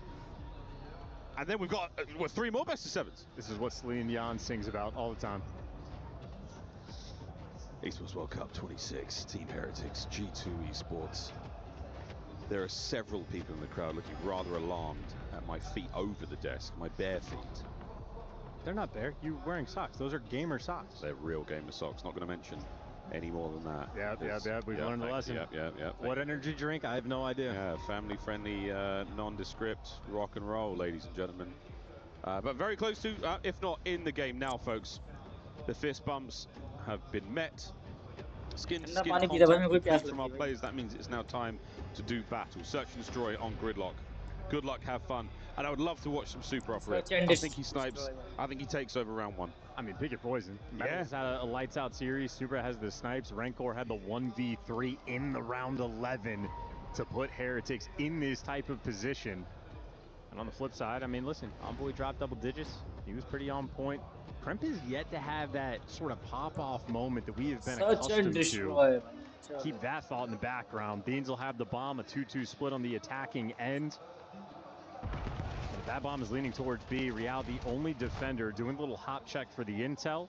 Meanwhile, the nades, this is just for a bait. I just think the G2 players want to make some noise, make sure they keep pressure here defensively, and allow that bomb to get planted at B. You're bringing all your guns back over towards the A-bomb site, and you're hoping to catch a player or two, but they've vacated.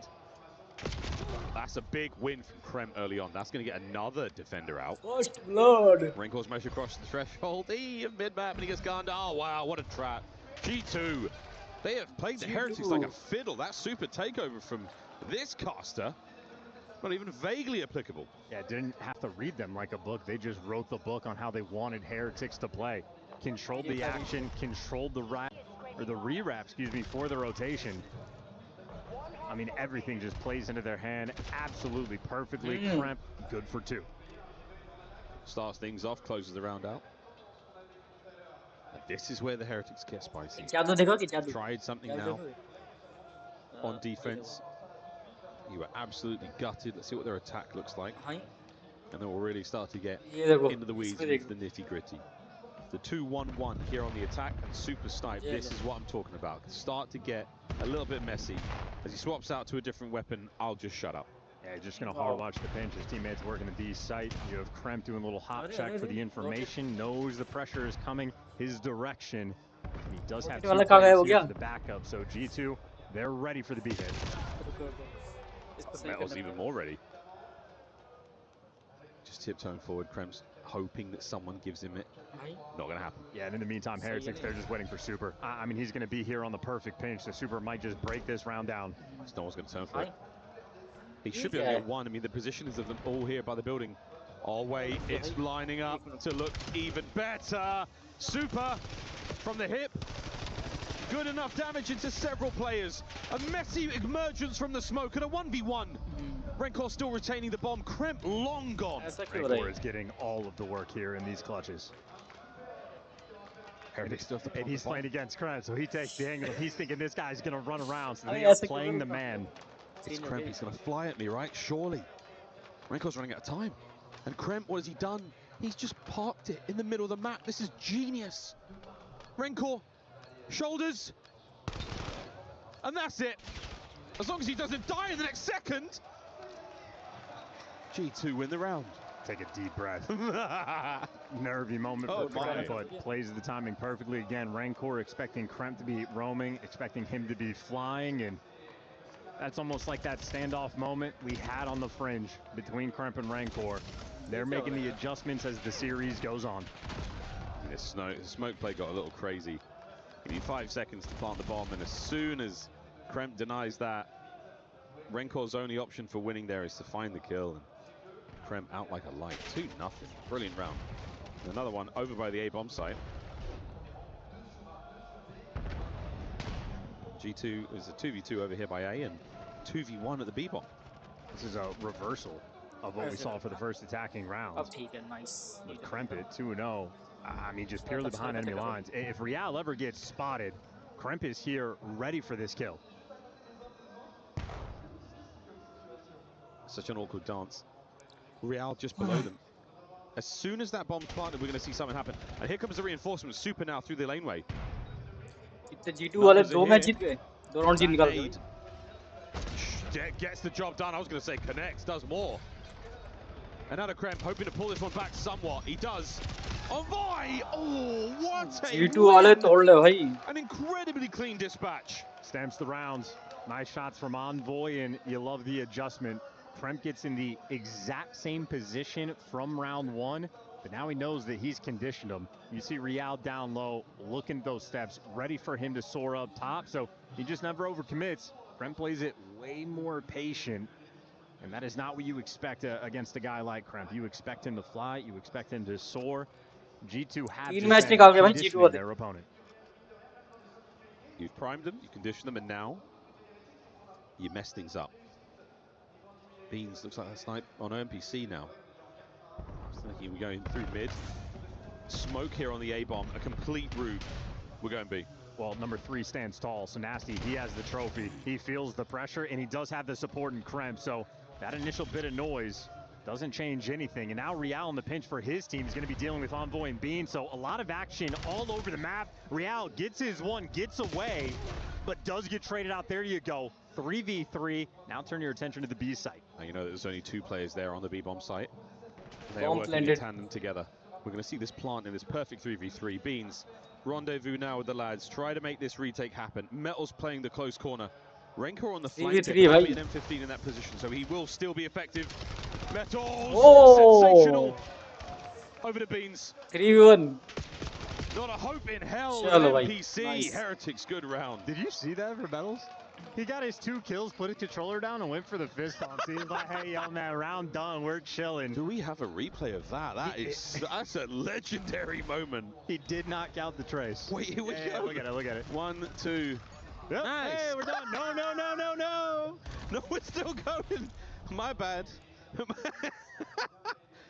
Well, he's like, I thought we were done, boys. This one was in the bag. Well, it was, thank God. Wow. Hey, listen, no one ever said COD pros can count. The ones that read round on goal championship, so it's, you know. Oh my goodness. Metals, he's still going. बंदा mistake से मर गया क्या? That's a deep nade as well. अरे भाई, G2 वाले का बंदा mistake से पड़. The bomb's still going towards A. There's a little bit of time here before we see Kremp getting the action through the middle of the map, and he's going to have to run through Real. Oh, good luck, have fun there. But the NPC might be the wrong weapon for the job. His M15, definitely the right one. Problem for Kremp, he's also going to be worried about the pinch. So Kremp has 2 jobs before him. And Heretics not falling for the bait. I mean, just standing tall. There's the pick. Nasty. Traded. Metals in position, and they keep that man advantage. That advantage helps. Even more so for G2. Can they play around this now? You're not going to win the battle for trades. You've still got a smoke to work with there if you're Kremp. Uh-oh, no more smoke, and Metal's just stamped on him. And Envoy, they're going to check all these corners, and they're on the defuse as well. There's one. Oh! Wow. Last one, fully identified, and Metals is going to charge right at him. Envoy surely knows this. Whoa! भाई क्या पेला उसने भाई 3 बंदे लिपटा दिए. An immaculate 3v1 for Envoy. And the 1v3 that Renkor had in the round 11, the final man was Envoy. That loses it. That is his revenge moment. And we got to bleep him out again. Well done, everyone. Truly, well done. God, these COD boys, foul mouths. 4-1. G2. भाई G2 वाले खेल रहे हैं on top. Heretics on match point. And we're talking about the gridlock. G2 have flipped the script. That's so far on point with it. But now a 4-man hit for A. So Heretics, they've thrown strats out the window. We're banging this out. Oh, here we go. There's the cross covered. Beans with a long lane out by the right-hand side. Oh. Swing and a miss. And he's down. Super, what a first blood. Envoy now to sight. Oh, it's an incredible mess. He gets one before being brought down. Kremp now on the close corner in the smoke and somehow detects the next 2v2. No bomb plant. 55 seconds left in this round. Pre-plant. Heretics want to get out of dodge. We've had enough of the shenanigans at the inside of Onsen. No more smokes to throw, no more nades to throw.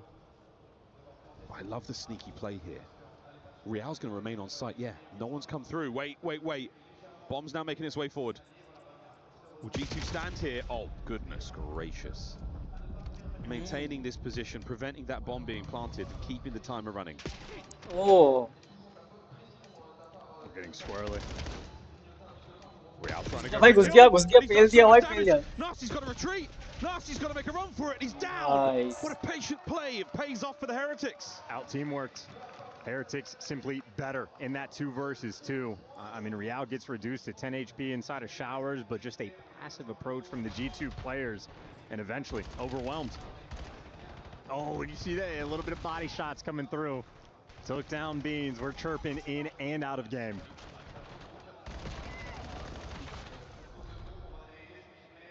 G2 down 4-1 and shoot bodies. That's bold. Hey, up 3-1 in the series though. Oh yeah, that's also that kind of helps. 4-2. You gotta have big melons to make a play like that.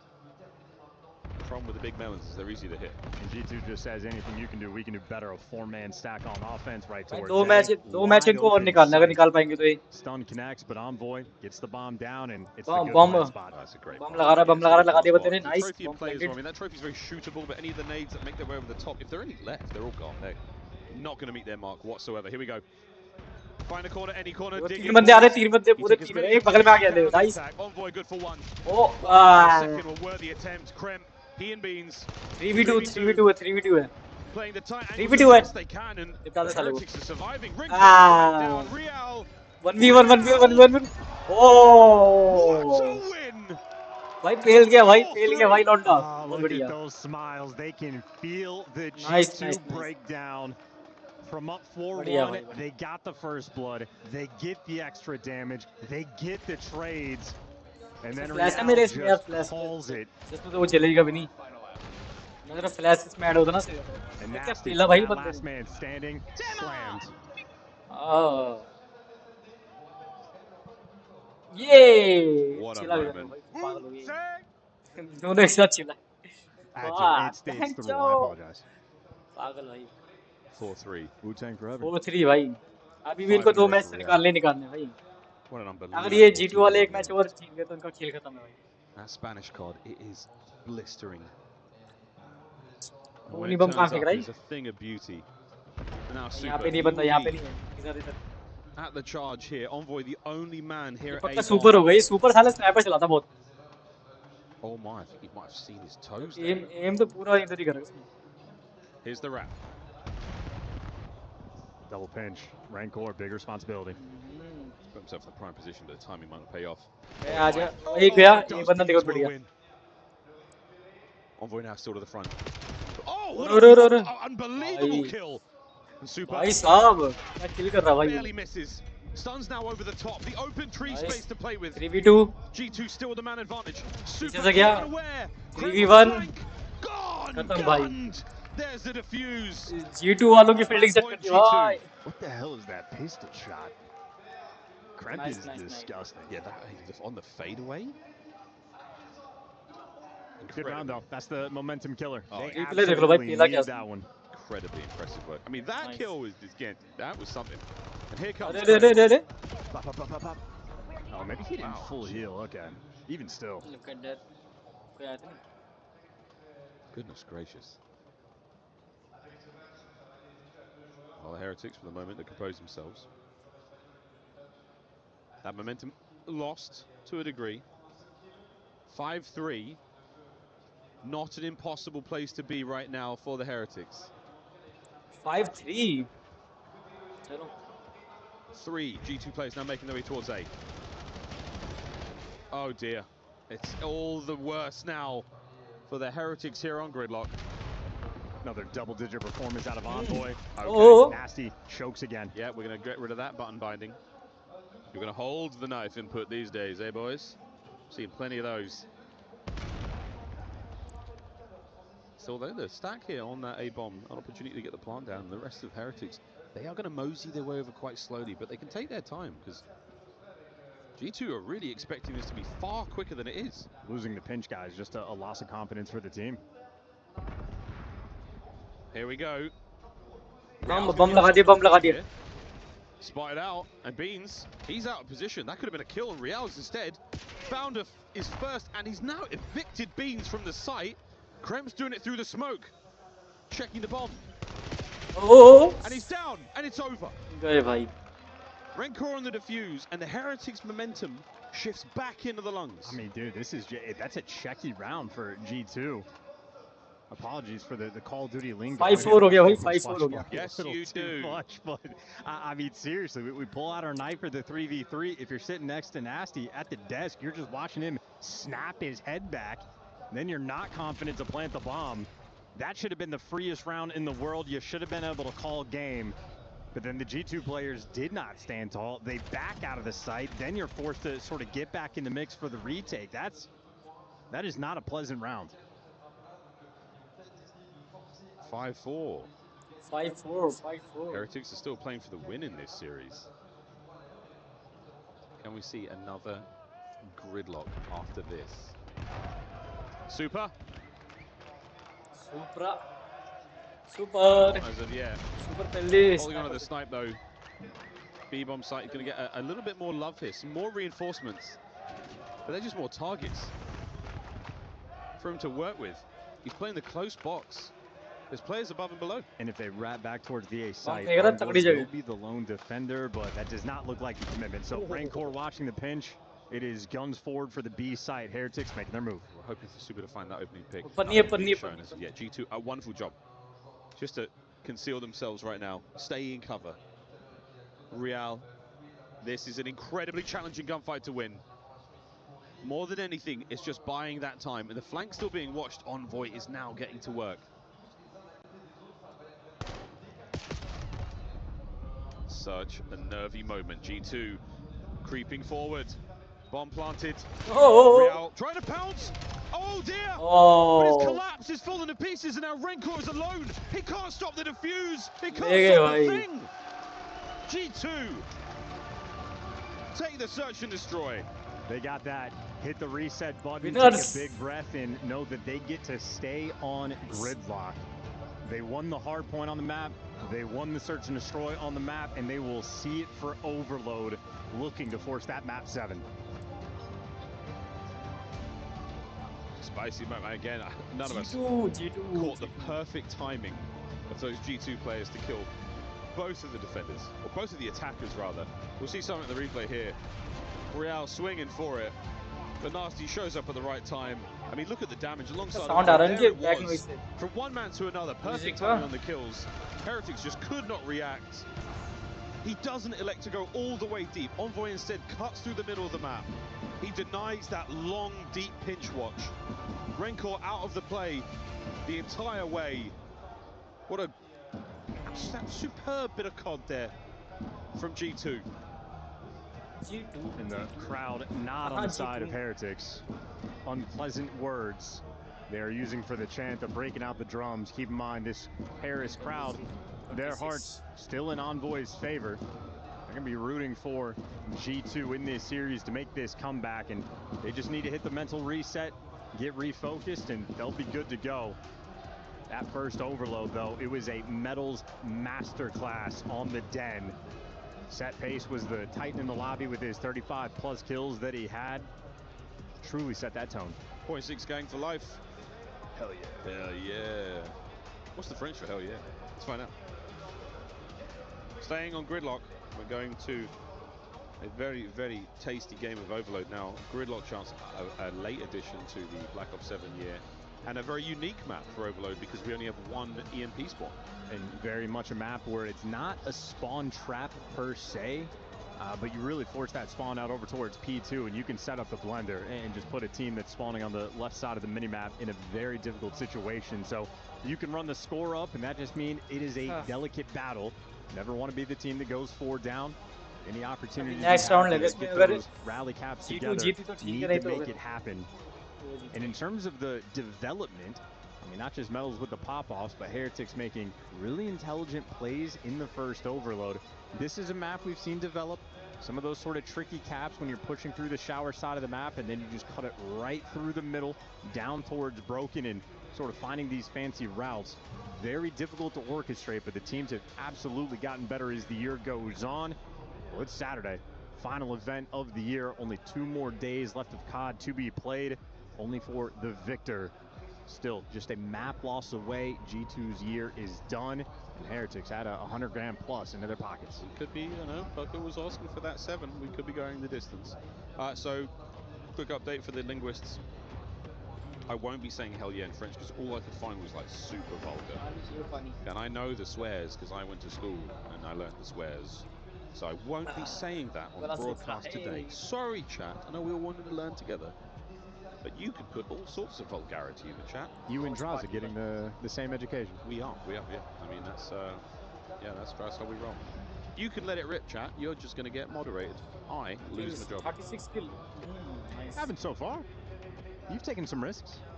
Love taking risks. Never Metals. forget Black Ops 3 champs. Metals. Team Heretics. They have had themselves some time. Wow. Great matches so far. G2, though, has got to be 2 straight wins. Heretics. Close out the overload, boys. This could be it. Turn a bad year around here at EWC. Champs wasn't terribly kind to them. The Beans, again, let's talk about that stock going into MW4. MW4 available here at the EWC. You can go play some gunfight. Play the new kill block map. Pretty cute. And in terms of like roster decisions, both these teams, this is kind of the series that is like your proven moment, because Heretics make the roster swap but have not had success that they were looking for. They get this win, they jump up to the top 6 or top 4, excuse me. It'd be their best placement on the year. Obviously, you take a pretty big risk for G2, dropping a world champ like Sky. You lose here, you don't feel overload great. It feels justified. So much pressure on this series. Overload wala bhai. Early grab.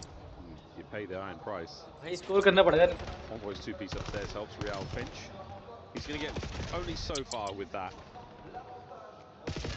They're starting to kill their way forward. The man in the onset is going to dance around. That should be a capture towards B. We've made it safe. Connection on Nasty. He's taking a bit of damage here, and he is going to slow right down. You are surrounded by the Heretics members here on defense. Guarantee, absolutely not anymore. I would maintain backpedal just a bit. We're trying to go all the way around. There are just no open lanes. Showers is going to be a little bit clear, but the Nasty is just taking a diabolical route. Making it back towards teammates, but you lose that single 1v1 gunfight. You are no longer confident about this push, doing it a man down. Now, at the very least, you're going to get weapon back on the return. You've got to maintain that position. And it's gone Beans to kill 2 members of the Heretics and somehow get out with his life. Not going to happen. Heretics now on the attack. Counter now towards A. There's the cut. Krem's the only man in position for defense for now. He has to win a big one. Back over we go to the B side of the map. Heretics with a lovely movement here with the EMP. They are dictating the state until Metals is caught. Well, close spawn on that B side, so Heretics, they refill these positions instantly.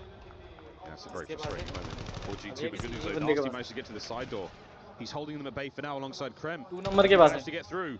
Nasty's got to find another. There's the kill.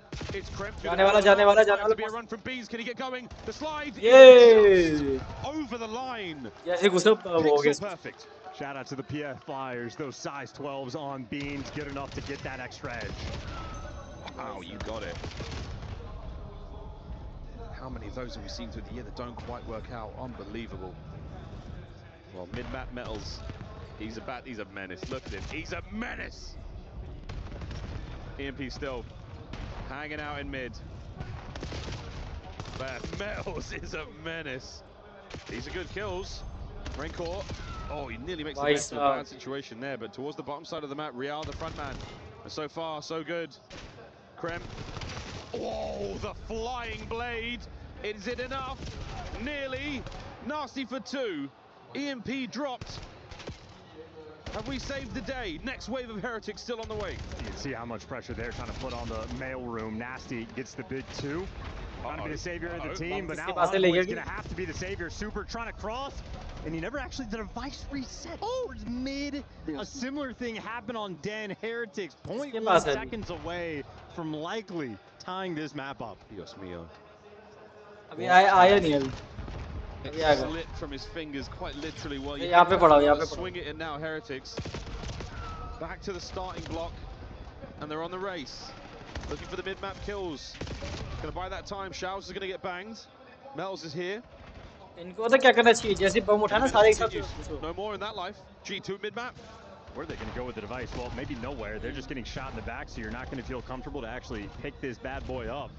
And now you're retreating back to your spawn, leaving Kremp out to dry, and now you have no pressure. You're just getting held back here. You've gone back to your B spawn, but it is going to be Super on the run. Metal's on the defense by the A goal. He's setting up for the win here. We're trying desperately to get this one over the line again. Will it be able to find its mark this time? No! Another kill. Renko now alone by the pillar. We've stopped it yet again. G2, another goal line save. And they do not look like they want to pick this up. Number 5, Real. Okay, not going to go for the pinch. It's just going to be the mid-map reset. And they lose the pressure towards the middle map. G2 have just been I feel like the past 3 minutes. It's so scary. I mean, being I mean, essentially a but they're somehow surviving. 2 Herculean attempts denied. And Krem, I mean, that is ideal. Winning that gunfight, no pickup. And now more intel. Where they will go from here, it's anyone's guess. With 20 seconds of regular time in the first half, if the Heretics are holding, we will see 30 more. For God's sake, Nasty, change the button. Change the binding right now. Hold to bring out your knife. Is it in? No way! A third time! Oh, wait a minute! A third time stopped! Envoy with a pickup. 30 seconds of extra time to G2, and we're on a run. Envoy good for 3. Number 5 got through. No, he gets caught. Kremp with a nice pickup, and I get the front line man. It's going to be all up to Metals to stop this, and he's going to fall in just like that. G2, the punch of score number 2. They go up 2-0.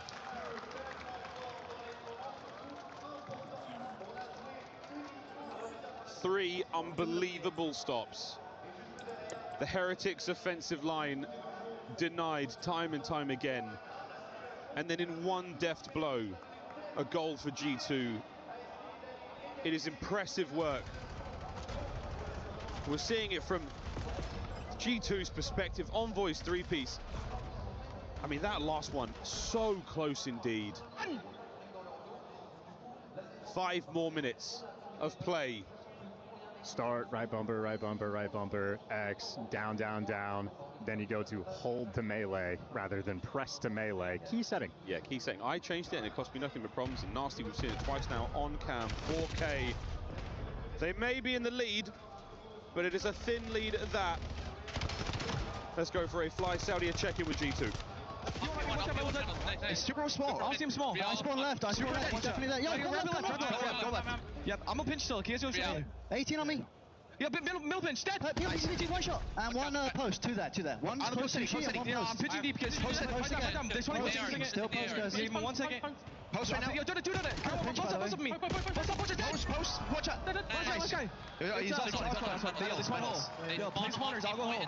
I'm playing spawners. He could be already P1, okay? Yo, 2 deep. Yeah, he's P1. Yeah, P1. I'm dead. P1 medals. It's fine. Yo, I spawn right. I'm picking up. Yeah, we're missing the ARs. He's probably gonna go ice cream. I spawn right here. Yeah, I'm staying right with you. They're going right. Stop by left. But one nice fitness. Oh, on the tree. He's in the left corner tree. Pram, middle, yeah. I have a trophy here, Ben. You're good. Yeah, he's pitching. Spot right now. Spot the small. They're probably gonna. He's still spot actually. Spot 1 shot. He needs help. 2 spots. Got spotted. Pram. Just keep Pram, Ben. Delay. I'm not. I'm saying. Both there. Weak. Watch out. Watch out. Tell me. He's only one for it. He's on point. Yeah. Ben is the P1. Ultimately a fantastic listen in. G2, I mean, a slight blunder there towards the end, and Raincourt managing to get one over the line. Yeah, it steals that capture to get it through. Also, Looney, probably the coach most active in the comms. Granted, this Espanol can't confirm for the Heretics, but either way, Looney certainly chirping quite a bit in the comms, so fun dynamic. Aston wins a nice gunfight towards Broken, and G2, they're just playing a survival game. Now you got the clearance, and Krem gives you 2, so you can touch the device. Any extra score goes such a long way. Nasty doesn't know what direction he wants to go. I mean, it's so wonderful with these players. You can go from survival to true thriving very quickly. In a moment like that, yeah, 22-19 for Envoy. Might get brought down, but you've still got positional advantage here. You've still got an opportunity for Beans to hit the regen now, and hopefully push a lane forward. At this moment in time, G2, he has let Super through in a big way. Krem's down in the middle of the map. This is an ugly battle, but can you walk away with a win on it? You sure can from a 2-piece of Nasty. Stay away from the knife, lad. You're wonderful with a gun. I think G2 don't entirely know what they want to do. If they want to play around the device, not let him pick it up, they might get punished for this. Start getting rolling. Shoots right past them. Safe. Real down. Raincourt gets it over again. It's 3-2. I don't understand what G2 are doing. Why pick up the device if you're not going to move it past the 50-yard line? They're just and now that is 2 captures that are unlikely.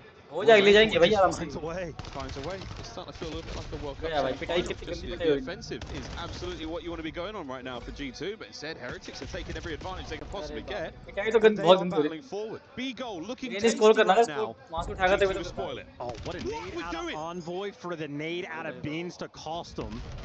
Still, though, you have Bean nearby, so he gets to be the savior for a moment. This is उठा ले kills in this tournament. अबे Here we go, Heretics. Here we go, जैसे Real. Switch हो रहा है तुरंत पिटाई हो रही बंदे की One more. Redcore. Oh, 3-3 हो गया 3-3 हो गया भाई 3-3 स्कोर हो गया भाई Witnessing a breakdown in live time, a minute and 20 left to play. This is unreal, and the pressure here from 3-3 Real. हो गया भाई A win on Nasty would be huge, but no, you just about hang on.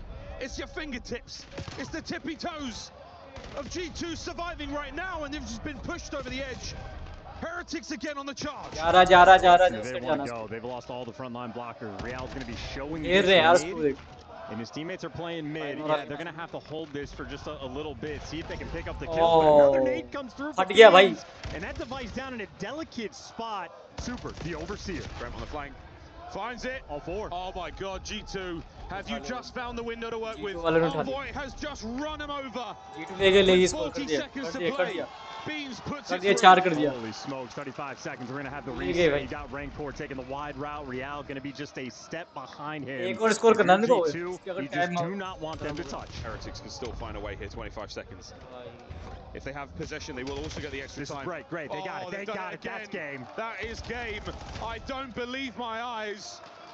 to run it through. A hat trick. एक और score कर दिया लो 5 कर दिया भाई 5-3 कर दिया भाई We are going to a 7th and final map. 5-3 We are going लड़ाई होगी भाई इनकी लड़ाई the होगी distance.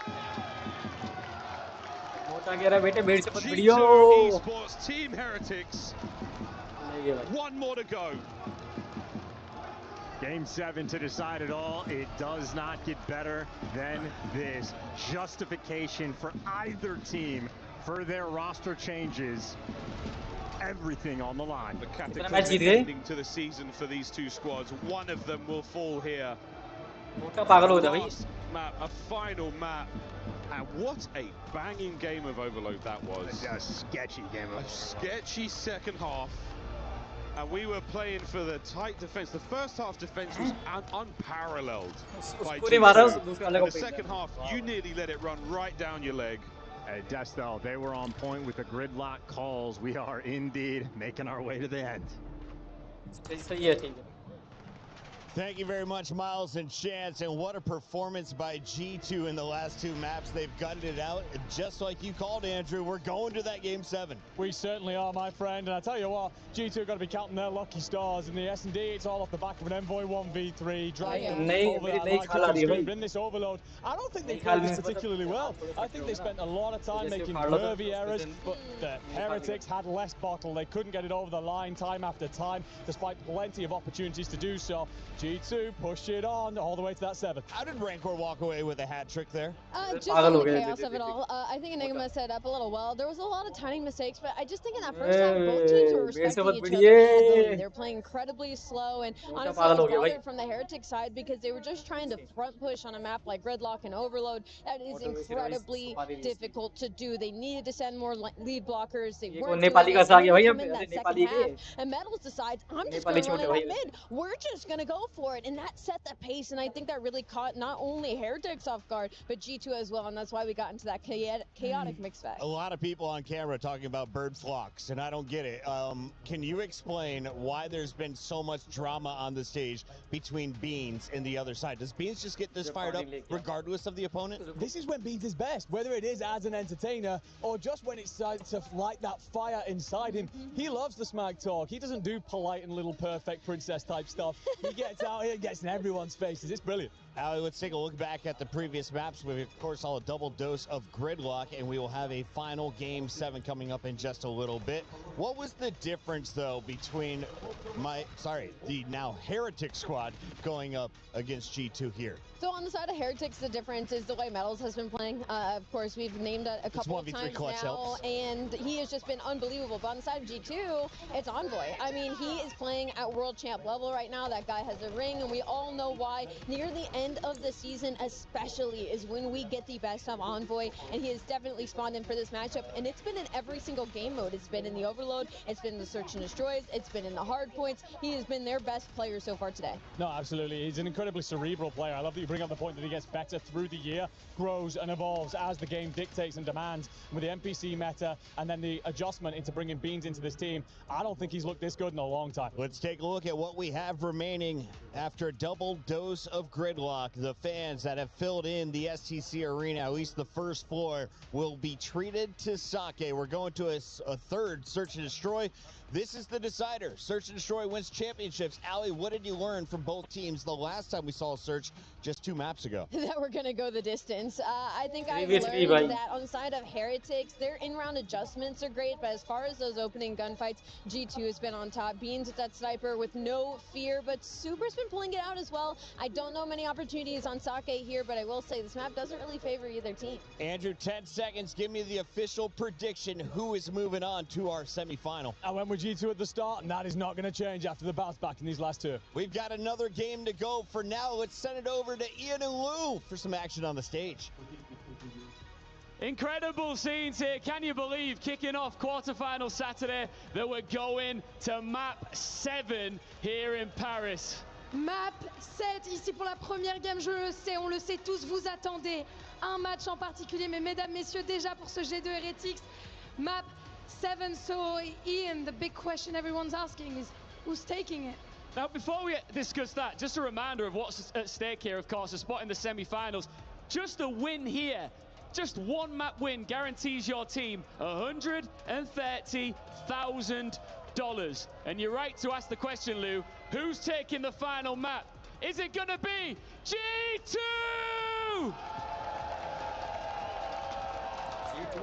Can we do better on this side, maybe? Guys, ladies and gentlemen, mesdames, messieurs, ¿quién está aquí para Heretics?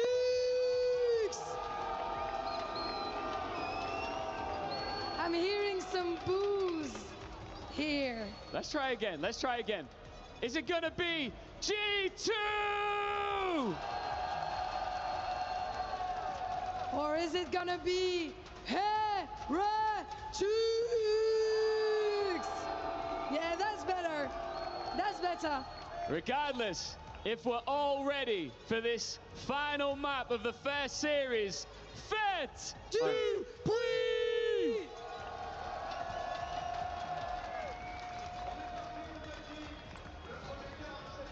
It's time to play!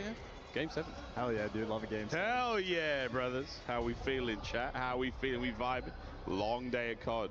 And we've gone to 7 off rip. That's wild. And France really does bring out some top-notch esports talent. Whether it's time to play the game or a literal polyglot we have on the main stage. Impressive stuff as this game 7 it should be. Both Envoy and Rancor each have a 1v3 in this series for the Search and Destroy.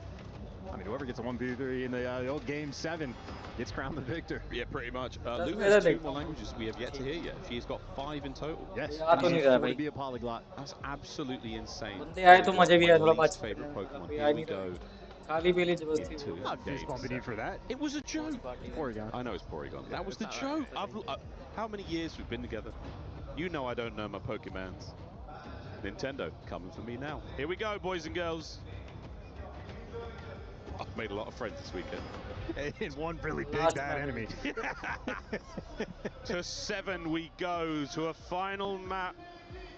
Dude. To Sake. And Sake is unquestionably the craziest final S&D map to have to play on. This map is terrifying, and it'll be the last map one of these teams plays. Their Black Ops 7 year hangs in the balance.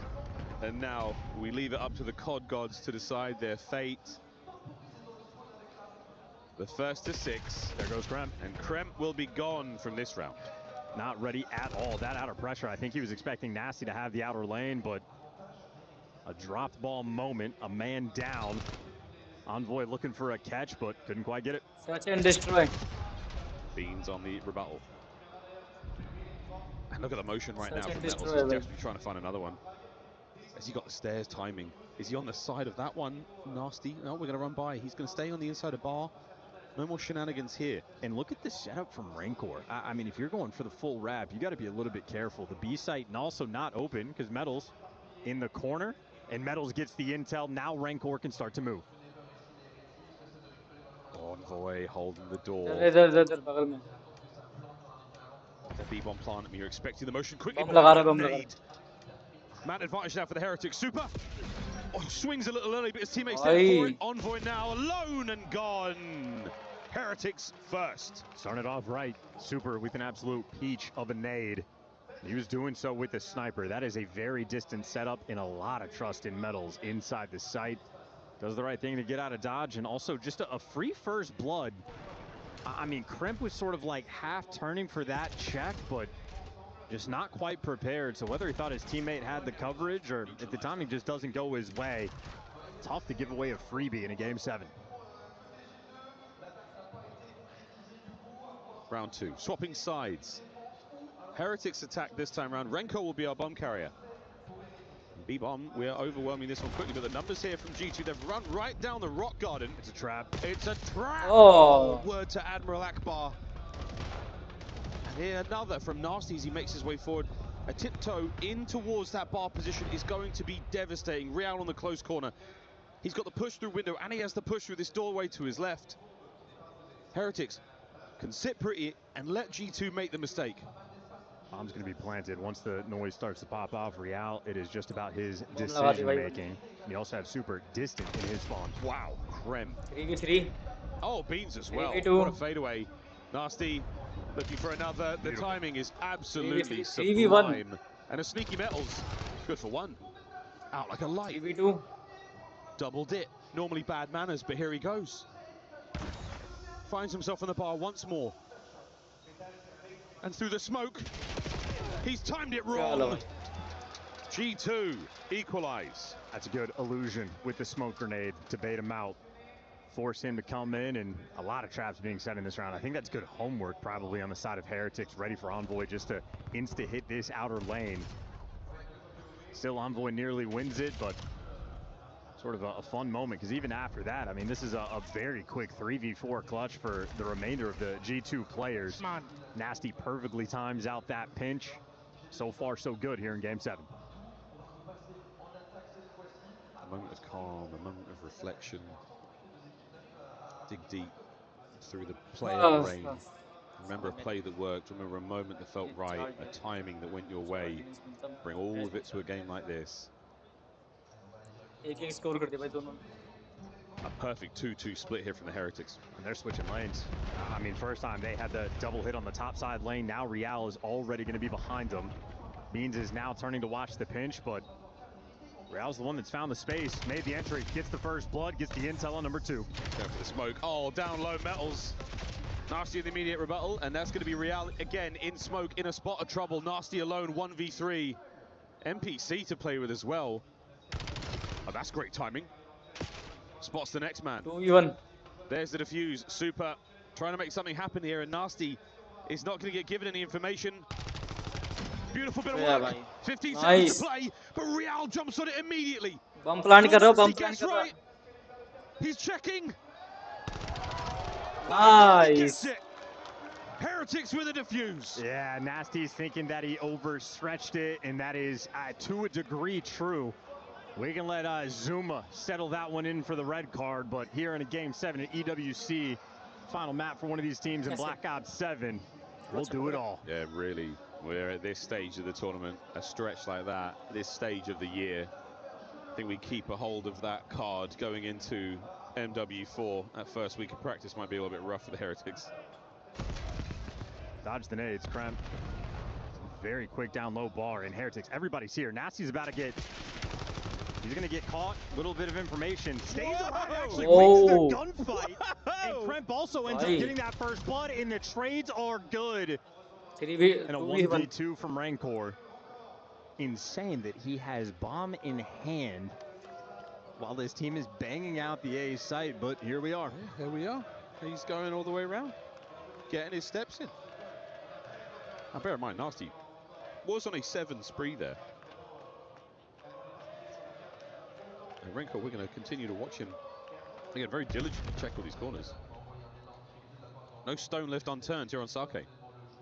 2v1, 2v1, 2v1. Here's the check. Beans from the top window, spotted out. Wow. Oh. A little bit windy out on that side of the map for Beans, but yeah, Rancor is a shooter. Rancor is a shooter, but a round loss nonetheless. G2 tying this thing up 2-2.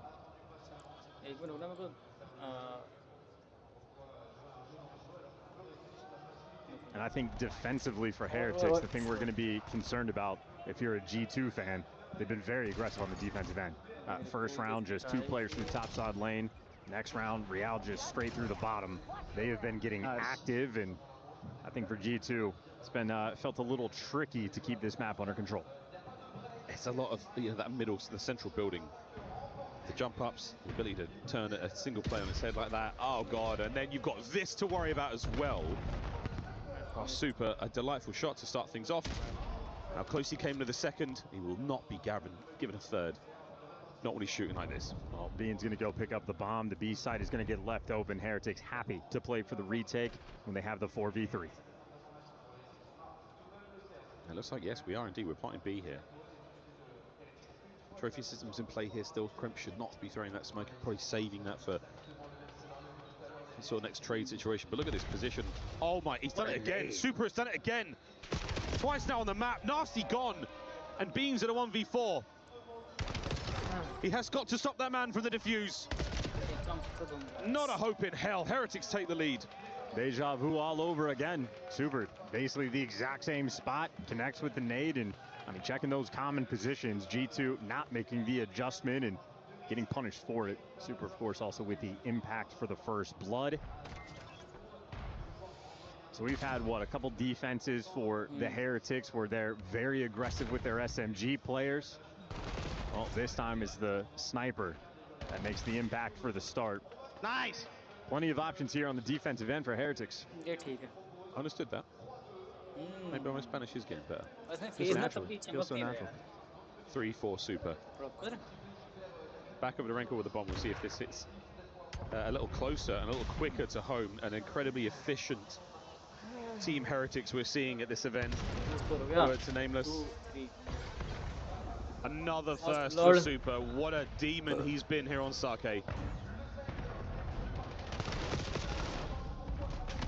Splinters and shells in the basement there of the distillery. The trade complete. Rencor, oh boy, makes it a 2v1. G2, it all falls down to Beans in this round. And he's going wide, round the outside. Round the outside! Traded, complete. Heretics further they go. 4-2. Yeah, better teamwork, just right next to each other. A small victory for Beans. He gets the kill on Super and shuts down the spree. That small dub doesn't feel good when you still lose the round. I mean, look at some of the positions these gunfights are taking. I mean, we're really, the heat map on this one is going to be broad. We've gone all over Sake and then some. There and back again in this game 7. Yeah, my Spanish is definitely getting better. G2 fans running out of nails. Why we even sold them seats? They're not using them.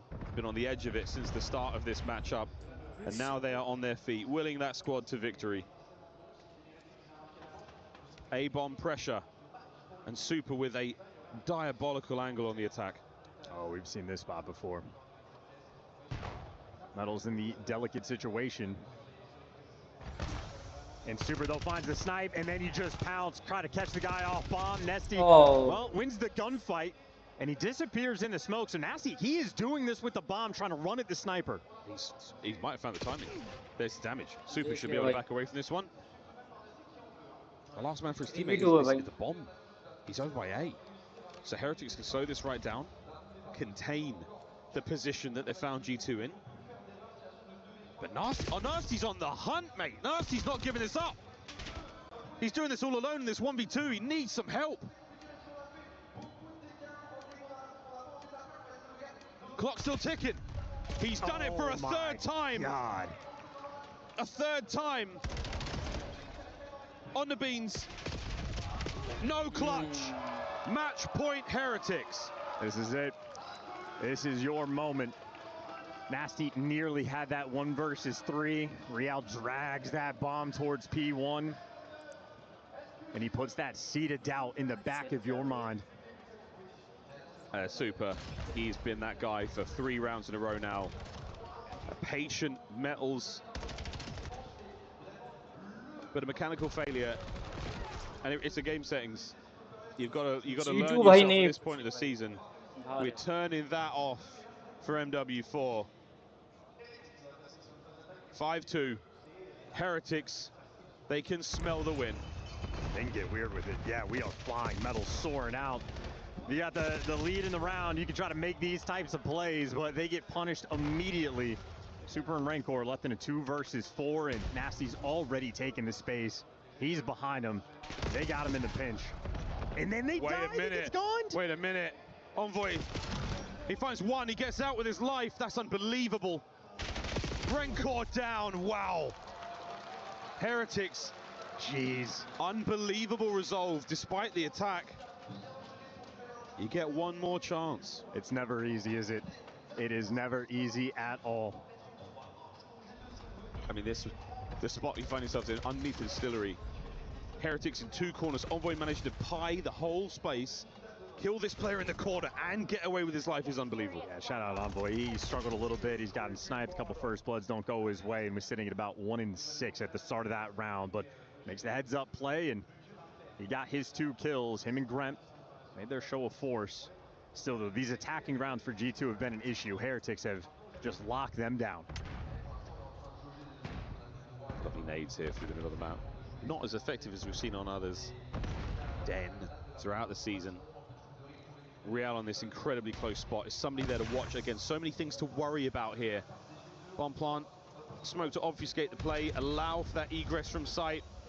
And Real, he finds himself another dirty angle here. He's managed to slip through. He's cut the defense in half, crimp on the trades, and now we're getting messy. Oh, this plays everywhere. You do not want to have a sniper anymore.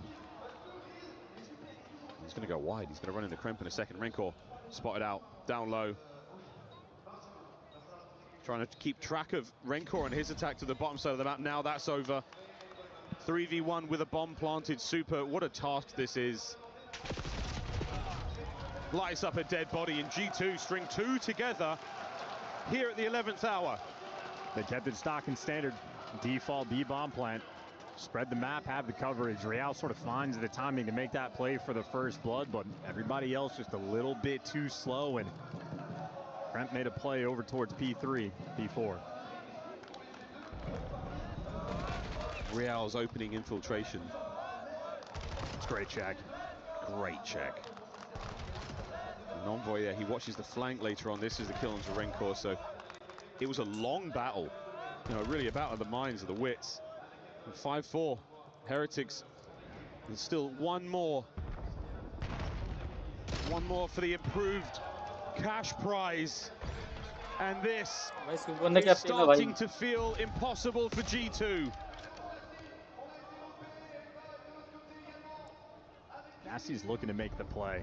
It's such a delicate position, and he just guesses wrong. He guesses wrong. That's so unfortunate. The call has been made. You know it's happening.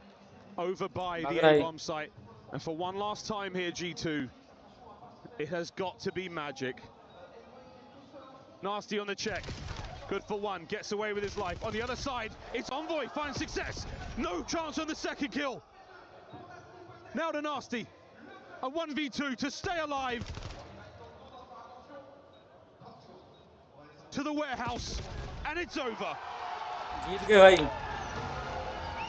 Team Heretics close it all out in Game 7. Heretics are not here to make friends. They are here to make money. And so much they just collected on that sake, yes indeed.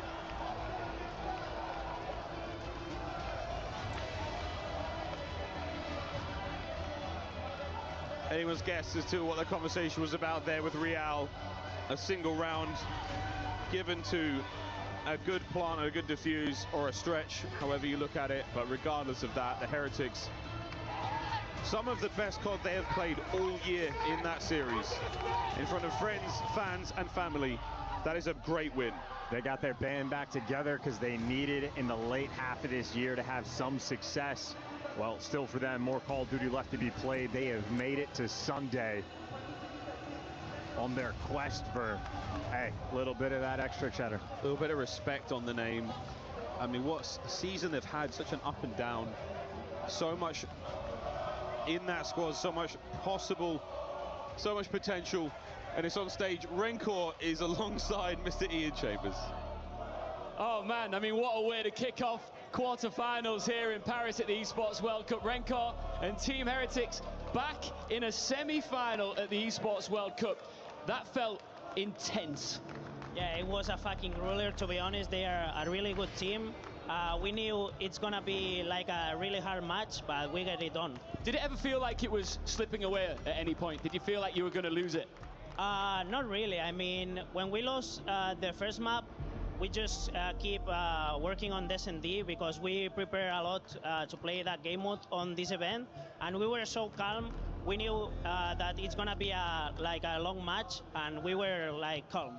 You're so proud to be together as well, this all-Spanish roster. How much do you feel that as like a team, like flying the flag for Spain? Say what? Sorry? How much do you love to represent your region? It's fucking insane, to be honest. We love Spain. We are Spanish people, so much passion in our blood, and we are so happy to represent them, and we're here. Last year, you came, the exact same distance away from this trophy. You made it into the semi-finals. How driven are you to go even further this year? What do you mean? How much do you want to go even further in this tournament? I mean, last year was game 5, I remember, against Optic Gaming. It was a really good match. We want to be in the final at least and won the event, and we are so motivated. Are you motivated to crush a key right now? Yeah, I'm so motivated. Yeah. Let's go and do it, Rencor. This is your moment, of course. Successful in the quarterfinals. Go and join our key crusher here. What a hard-fought victory that was for Heretics. It came right down to the wire. And let's not forget here, G2 chose this fight. And G2 were perfect through the group stage. Not one single map dropped. For days, nobody could put a dent in G2 until now. G2 fall to Team Heretics. You got some fans over here. Let's come and see your fans who've been going crazy for you. Because look, there's a lot of boos in this arena too. Do you hear that? Yeah, we hear them. Well, let's come over to your fans. Where are the Heretics fans? Come on up here. Come and show some love to your boy. What do you want to say to these guys? And feel free to do it in Spanish. Bueno, pues muchas gracias a todos por haber venido, a mi familia también por haber venido, a mi novia, a mi padre y a mi hermano. Y nada, vamos a intentar ganar el evento por todo lo posible. Os quiero mucho. All right, last one. Who do you want in the semi-finals? Falcons or Gentlemates? To be honest, I want to play against Falcons because they beat us 2 times in a row in champs and here, and we want our revenge. Okay, good stuff. Congratulations, man. See you in the semi-finals. Congratulations to Rencor, another tournament out here in Europe, and another top 4 appearance is now locked in for the Heretics. Let's take a look at what went wrong for G2 because, Ali, they took the first map. It was Miami, then up 3-1 at game 4. Then we enter a game 7, and I thought this was all G2 with momentum. That's so crazy to me because, I don't know, I look at the map set and I looked at Sake in that last 7, and I think the caster set it up really well. This is like probably the worst map that you want to close out this series on. It didn't really favor either side, but with the way that Metals and Real have been playing around each other throughout the entirety of this series, I feel like you really saw it on this game number 7. I mean, they were in flow this entire time, and on the flip side for G2, they did a great job on the defenses, but their attacks really hurt them, I feel like, throughout the entirety of this. It's a lovely call out on the defenses there for Heretics. They were absolutely wonderful in terms of shutting things down. Any pushes that came out of G2 felt unsuccessful. And you shut Envoy out as well, unfortunately. He's had a fantastic series, so there's no blame lent his way, but it will be a case of, in those first blood departments, time and time again, felt like you were running the roost if you were this Heretics side. Super in particular, looking back to that best sniper in the world form. If I'm Ava, I'm refusing to run the bomb next time. I'm like, guys, we don't know how to play sake. None of us are running the objective. Let's just go for picks instead. G2 looked a little bit lost. They will be thinking about this one all the way until MW4, which is, I guess, coming earlier than we expected. Some good news recently, ladies and gentlemen. Make sure you guys are checking out the beta, and of course, make sure you're checking out the Heretics as they are powering forward in the bracket. Why are they moving on? Well, it's stellar play from the whole team, but especially the X Factor. You called it at the start of the tournament. In fact, 2 majors ago, you said when Metals is playing well, that's when this team can go deep in events. They're guaranteed a top 4 finish now. Yeah, during our regular season, Metals is probably one of my favorite players. I love the players that kind of have to do the dirty work and fill in for their team. And the thing is, they can have ceilings like this. When Metals plays like that, you're going to get results like that in the best of Heretics. And honestly, thank goodness, because Heretic was not having a good season. They needed to perform here on LAN. This is a great start to their week. Yeah, no, I love the focus here on Metals. Again, so often the player that if there is an underperformance from the Heretics, the fans and the rest of the COD timeline, they're on his ass. But he gets his get back here, big performance out of him. And again, the dirty work, the guy that's going to put his body on the line, wants to win. And he's going to get an extra $130,000 plus some extra club championship points. I love that you said get there, get back. Let's take a look at your bracket because there's an opportunity for a few teams to get theirs.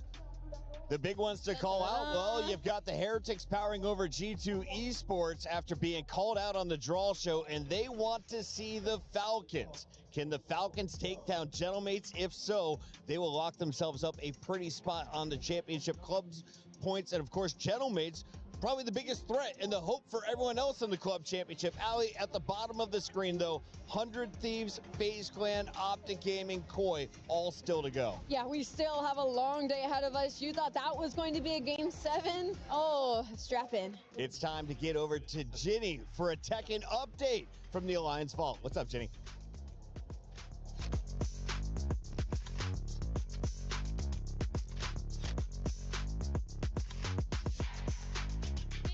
For Tekken 8, as it is the final day, which has semifinals, quarterfinals, finals, everything happening in one day. A lot of games, but what's the rundown when it comes to club championships, Trav? Yeah, well, it's a pretty packed bracket, to be honest, when it comes to club championship teams. We've already had Vitality play, we've already had AGL play and Reject as well. How did they do? Vitality are out of the competition, unfortunately for them, and not just that, they lost to a person who's not even representing a club. So that's kind of club championship points to waste in the semi-finals. But another story, Reject have just been taken out of the competition by none other than AGAL, who seems to be a big storyline for the club championship this week. He's looking really good, to be honest. He went 2 games down, kind of brought it back, and looked quite composed towards the end. So I don't mind his chances to go further now, especially because he's going to be on the same side of the bracket as Yagami, who's not representing a club. So, as I say, it's club championships points wasted if AGL don't go all the way. So what about Falcons, Twisted Minds? I know that's also 2 of the organizations competing here. What's their status? Yeah, so they're going to be playing against each other in quarterfinal number 4. It's going to be Arslan Ash versus Newman down at the bottom. So that's a huge one, a big swinger when it comes to championship points. As we know, Twisted Minds, not a bad week last week, but a little bit underwhelming for them towards the end as they did just drop short in Overwatch and Warzone. But yeah, Team Falcons is a big one for them because with AGL catching up with these performances, they need to try and retain that lead. All right, well, thank you so much for the info. That's it from now, and of course, we're going to keep you updated as the day progresses.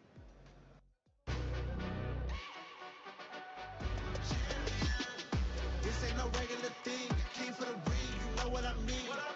You see my name in the lights, better get right, I'm champion.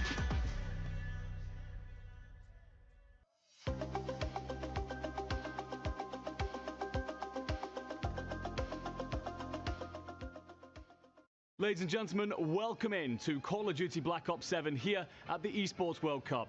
I'm Enigma, I'm running interviews today, and the man alongside me needs very little introduction. It is Scrap from 100 Thieves. My friend, welcome into the tournament. How are you feeling in the build-up? I'm feeling good. You know, champs didn't go our way, so I'm excited for this one. Well, let's touch on that a little bit. Let's not dodge the question. Champs didn't go very well. Yeah. Thoughts on the result overall? I don't know if a lot of curse, but pretty shit. Definitely an underperformance, we can say. We can definitely put it in that terminology. Why? What was missing, and how have you prepared differently coming into this tournament? Yeah, I think we went into champs a bit overconfident, which is, I don't think, a bad thing at times. We are a very good team. We are a top team, so I think being kind of like having that delusional confidence is good. But yeah, when stuff didn't go our way, we just kind of broke down when it mattered, and that's not good. What did it take for you to become the team that was that good through most of the season anyhow? Yeah, I think understanding why we're so good. You know, there's a lot of teams that they win, it's just kind of like move on and, you know, let's show up at the next tournament, hopefully it happens again. But I think what differentiated us was that, you know, we understood why we were so good. We understood why, you know, we were going deep in these runs and big long win streaks. And so that was the biggest thing for us, just understanding what we were doing right. Your story is interesting coming into this tournament because you talk about, you know, that kind of belief in yourself. Tell me then, is EWC essentially a redemption and an opportunity to remind everyone that you are that team that's done so much damage this year? Yeah, for sure. You know, I think when you go throughout the whole year, you're a top team and you go to the biggest tournament and you don't show up, you know, you just kind of feel like you just wasted your time. But I feel like with this tournament, it's a good way to end the year off. And yeah, I'm looking for a big one, so this might be it. I mean, yeah, it certainly feels overdue at this point with the career and qualities that you have. But of course, you are then that unit, that squad that you're bringing into this tournament. In order to get to the top podium, the place you want to be, there's going to be a lot of check marks on the way, a hell of a gauntlet. Any teams in particular that you really want to play? I want to play either G2 or Falcons again, get our get back from champs, and then obviously any of the top teams. Always playing Optics, always fun one. FaZe, Gentlemates will always be a fun one. So yeah, any of those like top 5, top 6, I'm ready. Of those teams that you're going to be playing against here at EWC, have you got any words for your opponents before you step out there?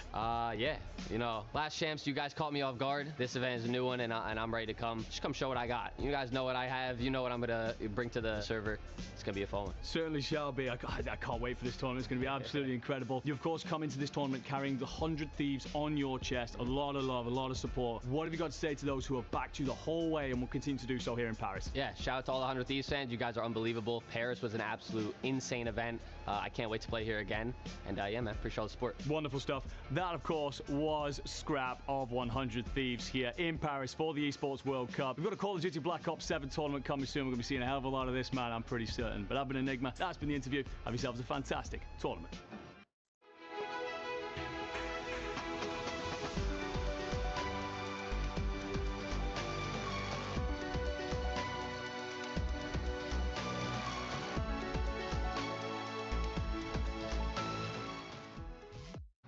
A total of 64 teams are competing here for the CS2 LCQ for the last 4 remaining slots for the final week of EWC. Now, when it comes to the club championship points, there are only 3 teams currently sitting at the top of their groups that are relevant, that are most likely going to be making it out of today. And that is 100 Thieves, Virtus Pro, as well as Team Liquid. Every single one of these organizations is currently sitting on a 2-0 record in their respective groups. So the question remains, can they make it out of this absolute brutal bracket?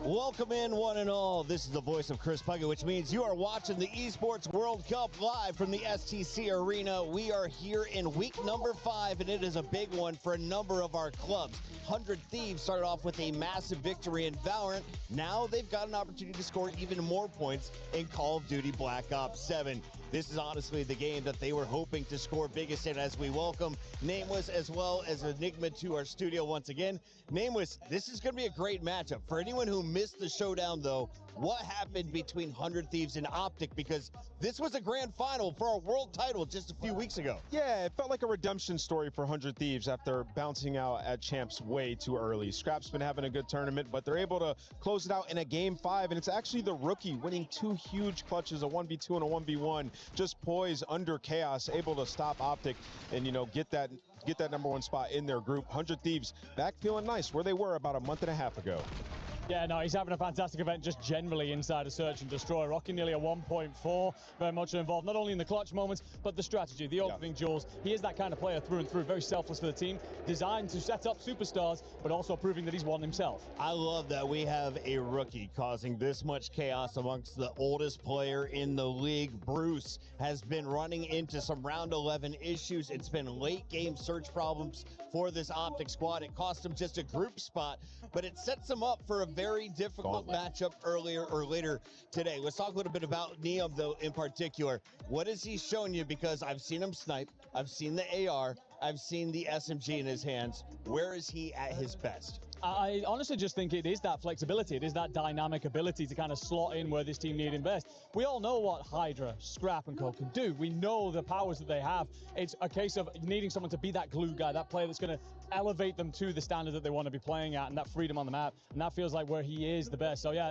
I'm very much so happy with how he's delivering in this tournament. But of course, a stern test still stands in front of him. They've got two fantastic ARs, and I hear Blaze is ready to talk to both of them. Here he is with 100 Thieves.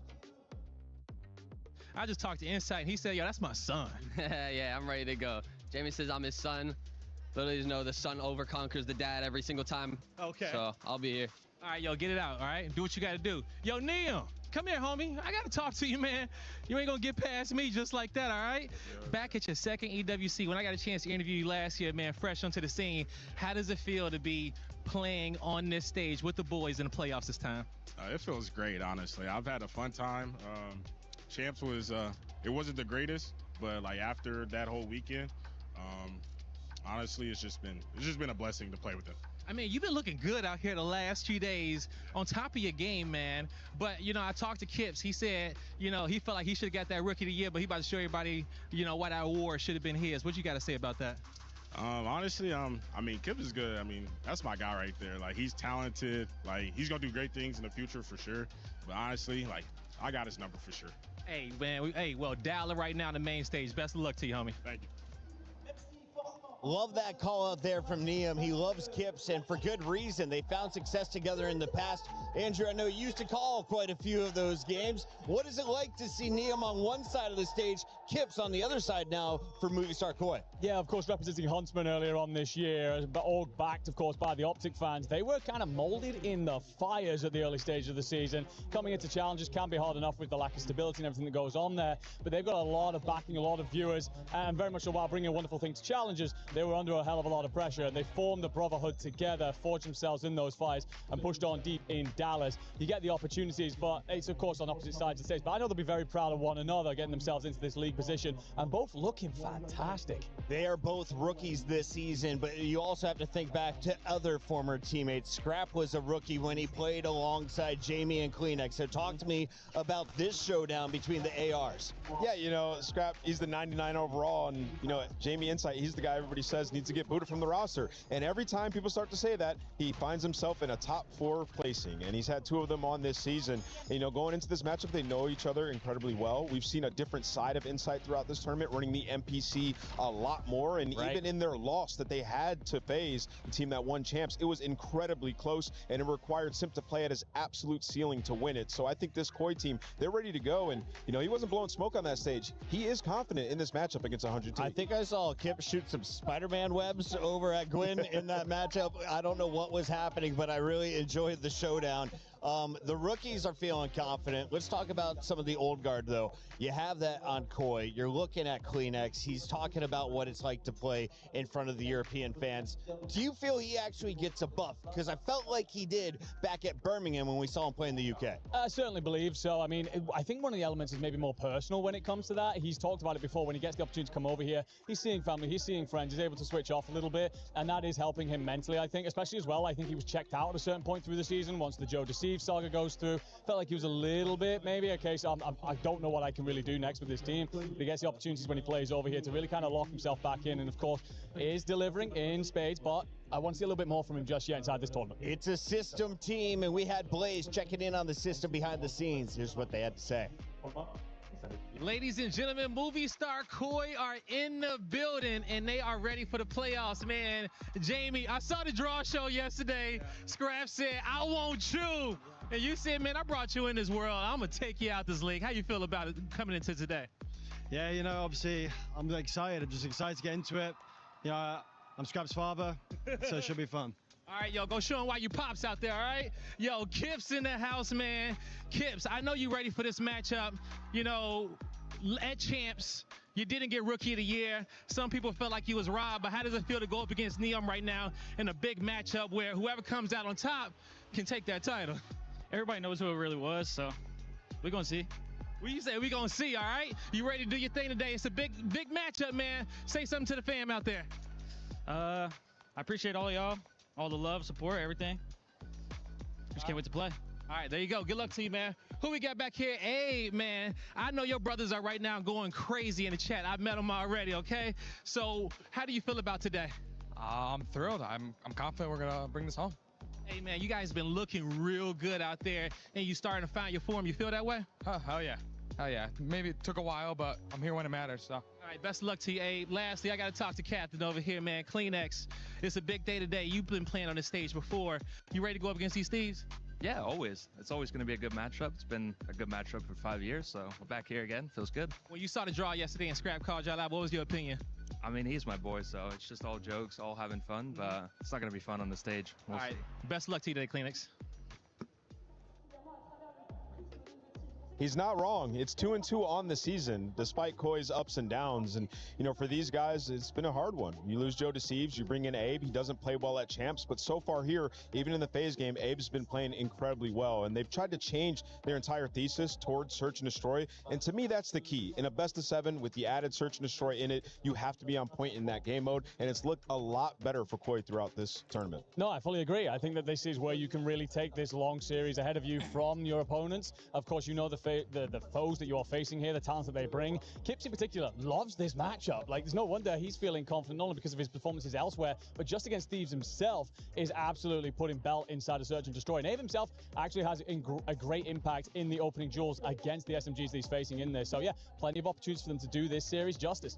Nameless, quick question for you. Sure. I know you don't have a tablet on you right now. You don't have your note card, so it's a perfect time to put you on the hottest of seats. Sure. What is the success rate of our two teams in best of 7s? Because if you're watching the Black Ops 7 season, the only time you saw best of 7s was in grand finals of minors or majors up until champs. Well, 1-1 on LAN grand finals for the 100 Thieves, and then in the minor they won, I think, both of them. So yeah, it'd be 3-1 for 100 Thieves. They're in a great spot. And in terms of Koi, haven't had one yet. Haven't had one. And listen, the problem with them has been their Search and Destroy. You know, they tend to give up a lot of space. They've tried to change it since they've entered into here, but that is definitely a focal point in this series with the added Search for them. Locking in our match just a second. Until then, Blaze is all over the place. Right now, he's out with the fans. What's up, Blaze? What's up, everybody? Make sure you download the EWC app because it's time to do our pick'ems yet again. And I got some fans here with me in the building. Guys, we got a big matchup coming up next on the stage. 100 Thieves versus movie star Koi. Where are we going? Are we going 100 Thieves? Are we going Koi? Who's winning and by how much? As a Frenchman, I would say 100 Thieves, you know, for Hydra. And I would say 4-1 for 100 Thieves. Okay, 4-1. What about you, Raphael? I think that there will be like a 4-0 or something like this because I found like that 100 Thieves is kind of pretty good right now, and Koi is not doing a great year, so I feel like 100 Thieves will win easily. All right, Antoine, your boys are saying 100 Thieves. Are you gonna go with them on this one? Yes, for 100 Thieves, 4-1 because Hydra is the GOAT. He will crush him very hard. Yes, All right. Hey, the Paris fans say 100 Thieves. You know they rocking with Hydra, but let us know in the chat, who are you guys rocking with? Oh, I wonder why they could be siding with Hydra's team. Hydra, of course, the superstar coming out of France. He made a ton of noise with Wobble Bobs. Was that his first squad? Either way, he gets signed up and Crim 6. He's considered to be one of the biggest stars, if not the biggest star in the game. And at the end of his game, that's where he shines in Search and Destroys. How many searches do we see out of the possible 3?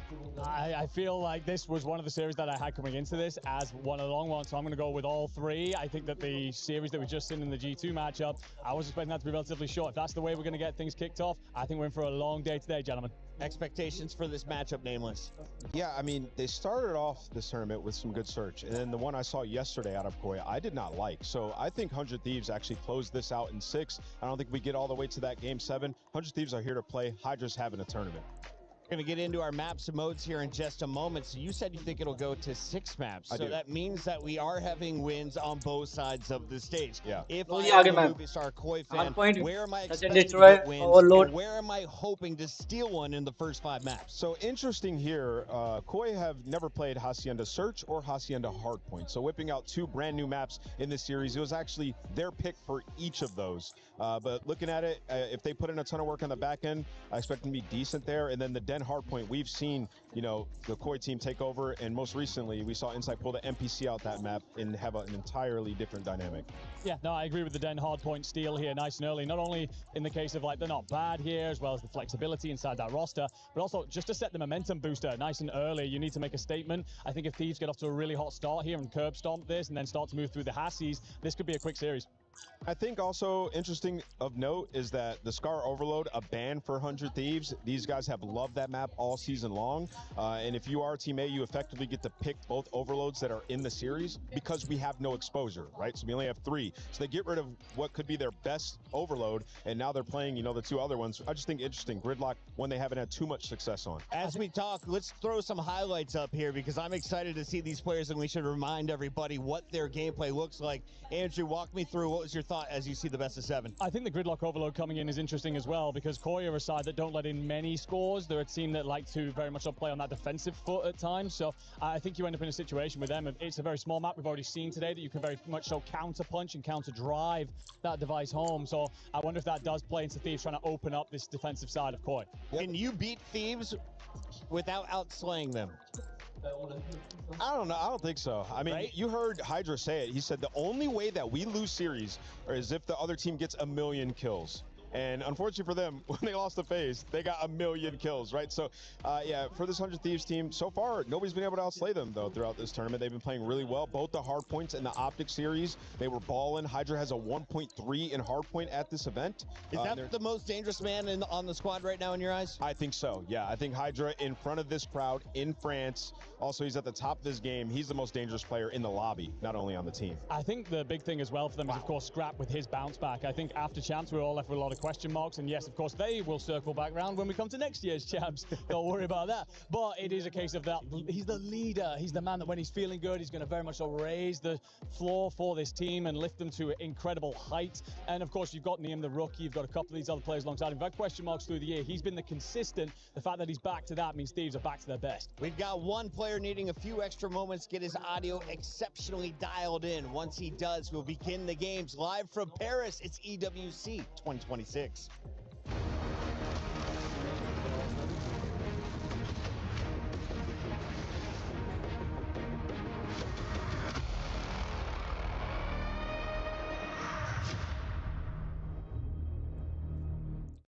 Ginny here over at the KSCD Battle Grid, and I'm joined with Lax to give us an update of what's happening Siege related.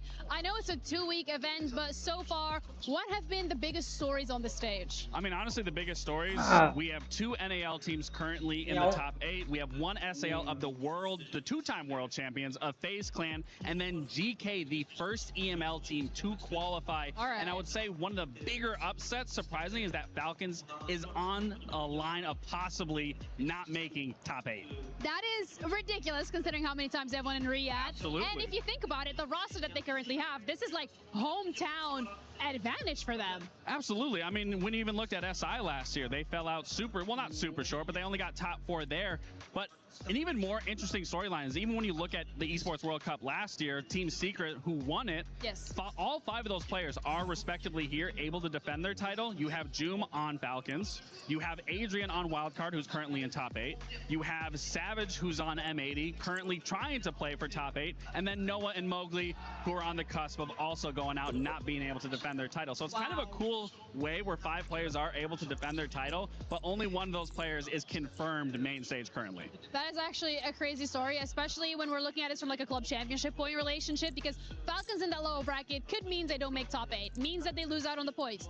AJL is currently playing Secret, but if AJL wins this, they're gonna go up against Falcons. So currently AJL is 2nd in the club championship, which is who do you think is gonna win that one? If I'm a fan, I gotta go with AG. see, but if I'm being realistic and speaking from an analyst and a pro player perspective, I'm sure Falcons will be more than happy to go up against them and kind of give them a little leg in that advantage of possibly getting into a top 8. Well, thank you for that update. Looks like Falcons, AJL, as well as VP are going to try and fight it out in the lower bracket. Whether that happens or not, we're, of course, going to keep you updated.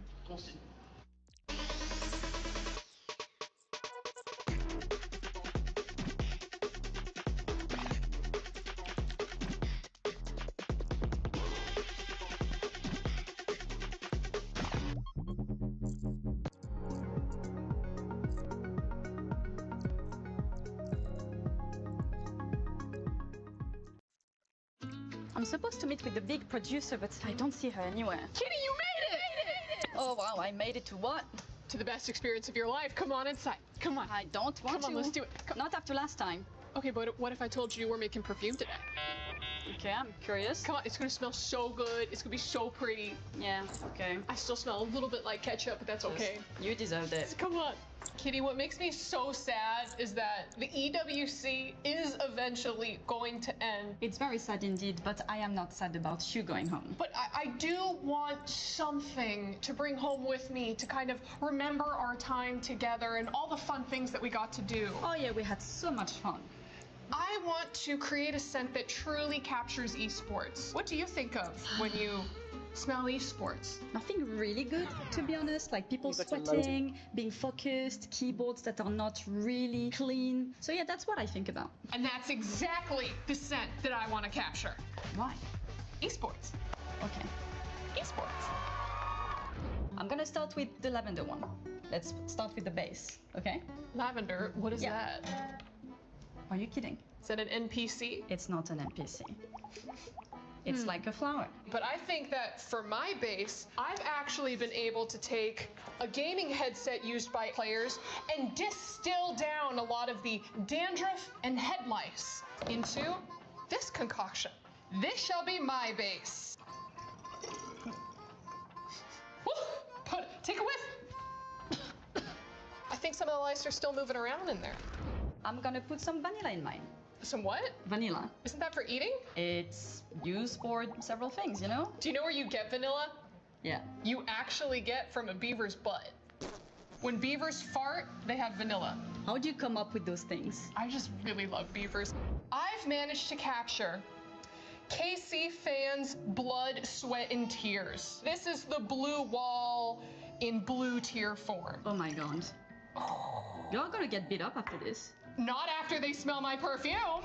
You already made a disaster with that, so I'm gonna continue my beautiful perfume with, I think, some cassis. Chassis? Like a robot?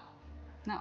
Again, it's a fruit. It's a fruit? Yeah, you don't have that in America. It's fine. I got Cheetos. Yeah, I know. But for my next part, I actually got the finger gloves of players. And we're just gonna go ahead and add a little bit of sweat. Ew. That's atrocious. Yeah, but it was from Team Spirit. It smells like victory. It's not gonna bring victory into your life, trust me.